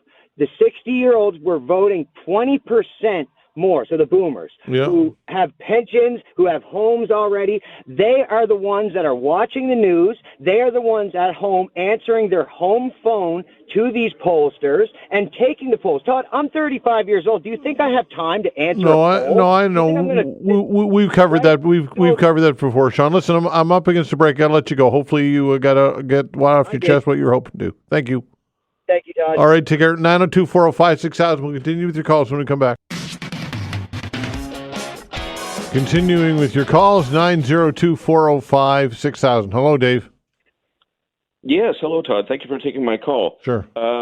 Your last caller nailed it, I think, with Sean Fraser, so I'm not going to bore everybody, but he was in charge for several years, I think from 21 to 24, as Minister of Immigration, Refugees, and Citizenship. So all you got to do is sum things up right now and see where we're at. Openly admitted that they made a mistake on immigration, the numbers, and as did Trudeau. So here we are. So take it for what it's worth. And didn't he step away and say he needed more family time? He sure did, yeah. But that's politics, Todd. We know that. We see this time and time again. Carney all of a sudden comes into the fray, politics, to resurrect the Liberal Party, which he seems to be doing. Now, with Mark Carney, I think it's a knee-jerk reaction by folks, because my understanding when it comes to the polls, it's about the number one concern about folks is no longer the economy. Well, maybe it ties into this. No longer immigration, which is amazing, which is fine, housing, whatever. It's Trump, and it's the tariffs. And Carney seems to have folks over on his side. And, of course, then you have Poilievre, who's labeled as a Trumpster or whatever, right, MAGA. And that's really hurt him, I believe. So if he can sort of separate himself from that, I don't go on the polls too much. I think also the NDP and Jagmeet Singh are cratering. They are out of they won't even be existing possibly after this election. I don't believe they're a socialist party. So those folks have got to put their vote somewhere, and they're not likely to vote Conservative, in my opinion. They're going to put their chips in with the Liberals, I believe, with Carney. Now, if that all should take down, say Carney does get elected, and right now he seems to be leading the polls. Again, a knee jerk as far as I'm concerned. He was also had something to do with the economic part of the Liberal and Justin Trudeau. Well, how well did that do? And he was a banker, blah, blah, blah. He seems to be a little smooth. He's definitely a globalist, like I think Sean, your previous caller, was saying, with this immigration. There is some kind of a plan out there worldwide that we want to move people around. And I believe, and there's no doubt about that. And there are probably unelected official people who are making these decisions in Davos or whatever. But again, I'm just saying, that's my feeling and my opinion. But I think if Carney gets in, here's my worry: Alberta, Saskatchewan. I don't know about BC. They're all over. They're like Seattle. They're like Washington, Oregon, I think. I was out there. The interior of BC is conservative because a lot of Albertans moved out of Alberta and into the BC interior where it was more pleasant temperate-wise. But I think that this is concerning for me because I think Danielle Smith, she's the Iron Lady, and she put out a list. I think, Todd, you may have seen that, the list of things she wants should the Liberals get in, right? She wants Alberta to flourish. Yeah. And I think she might even be down in Washington today or whatever as well. I don't know if she's, she sees the future that Trump is here for a while. There's no doubt about it. And I just think this is a knee-jerk reaction on behalf of Canadians. I think we're really rattled here with the ongoings with Trump and annexing Canada. And I hope people see through all this. I really do. I think Poilievre he has some good policies. I think immigration is another one that he's going to sort of level out. In my opinion, he's been around long enough. But again, we'll see. We'll see what happens. Okay. And Sean Fraser, like I said, he came up all of a sudden. They're resurrected, the Liberals, and they're all crawling out of the woodwork now. Yeah. And that's politics. Okay, thanks for the call. Take care. 902-456-6000. Jim, hello. I'm not going to let it go as politics, Todd. Sean Fraser gave a very sad, sympathetic story when he left politics. And in addition to that, I don't even want to repeat it. It was so sad. I was so sorry for him. And I said, I give him the benefit of the doubt on that one. He gets to get away from Ottawa. And his son was crying when he was leaving and going to work. And I felt really sad for him. And now on a promise from Mark Carney that he's going to give him more work-home balance, he's going to go back to Ottawa. No, I don't give him a pass at all. He needs... Well, let's hope Pictou. Well, I believe he's in the riding where Peter MacKay used to be, so I'm sure there's lots of Conservatives there. I guess maybe they can get their act together and kick him the hell out of there because I don't want to see him back in Ottawa. And in addition to that, the partisan Liberals, I think they're a big problem in this country. They're going to vote Liberal no matter what this Liberal Party does. I think this Liberal Trudeau government was the worst government in the history of the country. Certainly the last 3 years was the worst government in the history of the country. And there's no need of rewarding them. Like Rick says, they're going to flip the house. All we got is a new paint job. Now all these Liberals are back on the bandwagon and then they trash the Poilievre telling me that a Tory government is a bad government. Tory times are hard times. That's the verse they use. And they're going to hand the country over to Trump. And he's so Trump-like. Honest to God, all these things. What does a Liberal government have to do for the partisan Liberal not to vote for them? Well, Jim, to me, it's no longer about the Liberal government and the cast of characters and all those that were around for 9 years. It's about Mark Carney, and Mark Carney is the guy that, for whatever reason, that Canadians, I'm generalizing, seem to trust and believe can guide us through troubled economic times. That's who they're voting for. They're not voting for the Liberal record. They're not voting for anything. It's Mark Carney who they're supporting, and that to me it's Mark Carney versus Pierre Poilievre. That's what's going on here. I think they could put a totem pole in there beside, not counting Justin Trudeau. No, I disagree with you. I think that any other, if Mark Carney didn't come out of the woodwork here, and they were running Dominic LeBlanc or name any other Liberal luminary, a long-standing Liberal soldier, I think Poilievre wipes the map with them. I think Mark Carney is their kryptonite, and he has inspired a lot of people, like it or not, to vote Liberal. Well, and he's already got him. They got him caught him in about 5 lies already. He's not even in the government. Yeah, What's he going to be like when he does right? Get But there? but you know what? Canadians, generalizing again, they don't care. No, as long as it's a Liberal government, we're happy. Well, okay. Thanks for the call. I appreciate it. Hi, Paul. Hey, how you doing? I'm well. I understand you're in Sean Fraser's riding. Is that correct? Yeah, I am, and I'd be fearful if I was a Tory with him back into the mix. But I want to clarify something for you. Sure. It was so bad for the Liberals here, as far as the candidate that was deposed, that he was acclaimed. He was not elected for the Liberals. Right. His name's Graham Murray, and he's a lawyer in New Glasgow, but I've never heard of him. And I've been here for 30 or 40 years. I mean, you know, I know a lot of people, and I've never heard of them. So, you know, it's one of those things. But the Nepean race, basically the deposed, duly elected Liberal, he's going to run independent, and he's going to siphon off votes from Carney. And I could see Barbara Ball running up the middle, and Mark Carney perhaps not being elected Prime Minister. Yeah, just like Kim Campbell was. Yeah, but Kim Campbell was actually an elected MP in Vancouver Central Center. Right. So that's why I see. Anyways, it's time to go to lunch, I think. Okay, pal. Thanks for the call. Appreciate it very much. Thanks for the calls, everybody. Did not get to all of you. For that, I apologize. We'll open the phone lines again tomorrow between 11 and 12. Thanks for listening, everybody. Thanks to Vanessa Van and as well on the other side of the glass. The control board's doing a fine job as always. We're back tomorrow at 10 o'clock. See you then.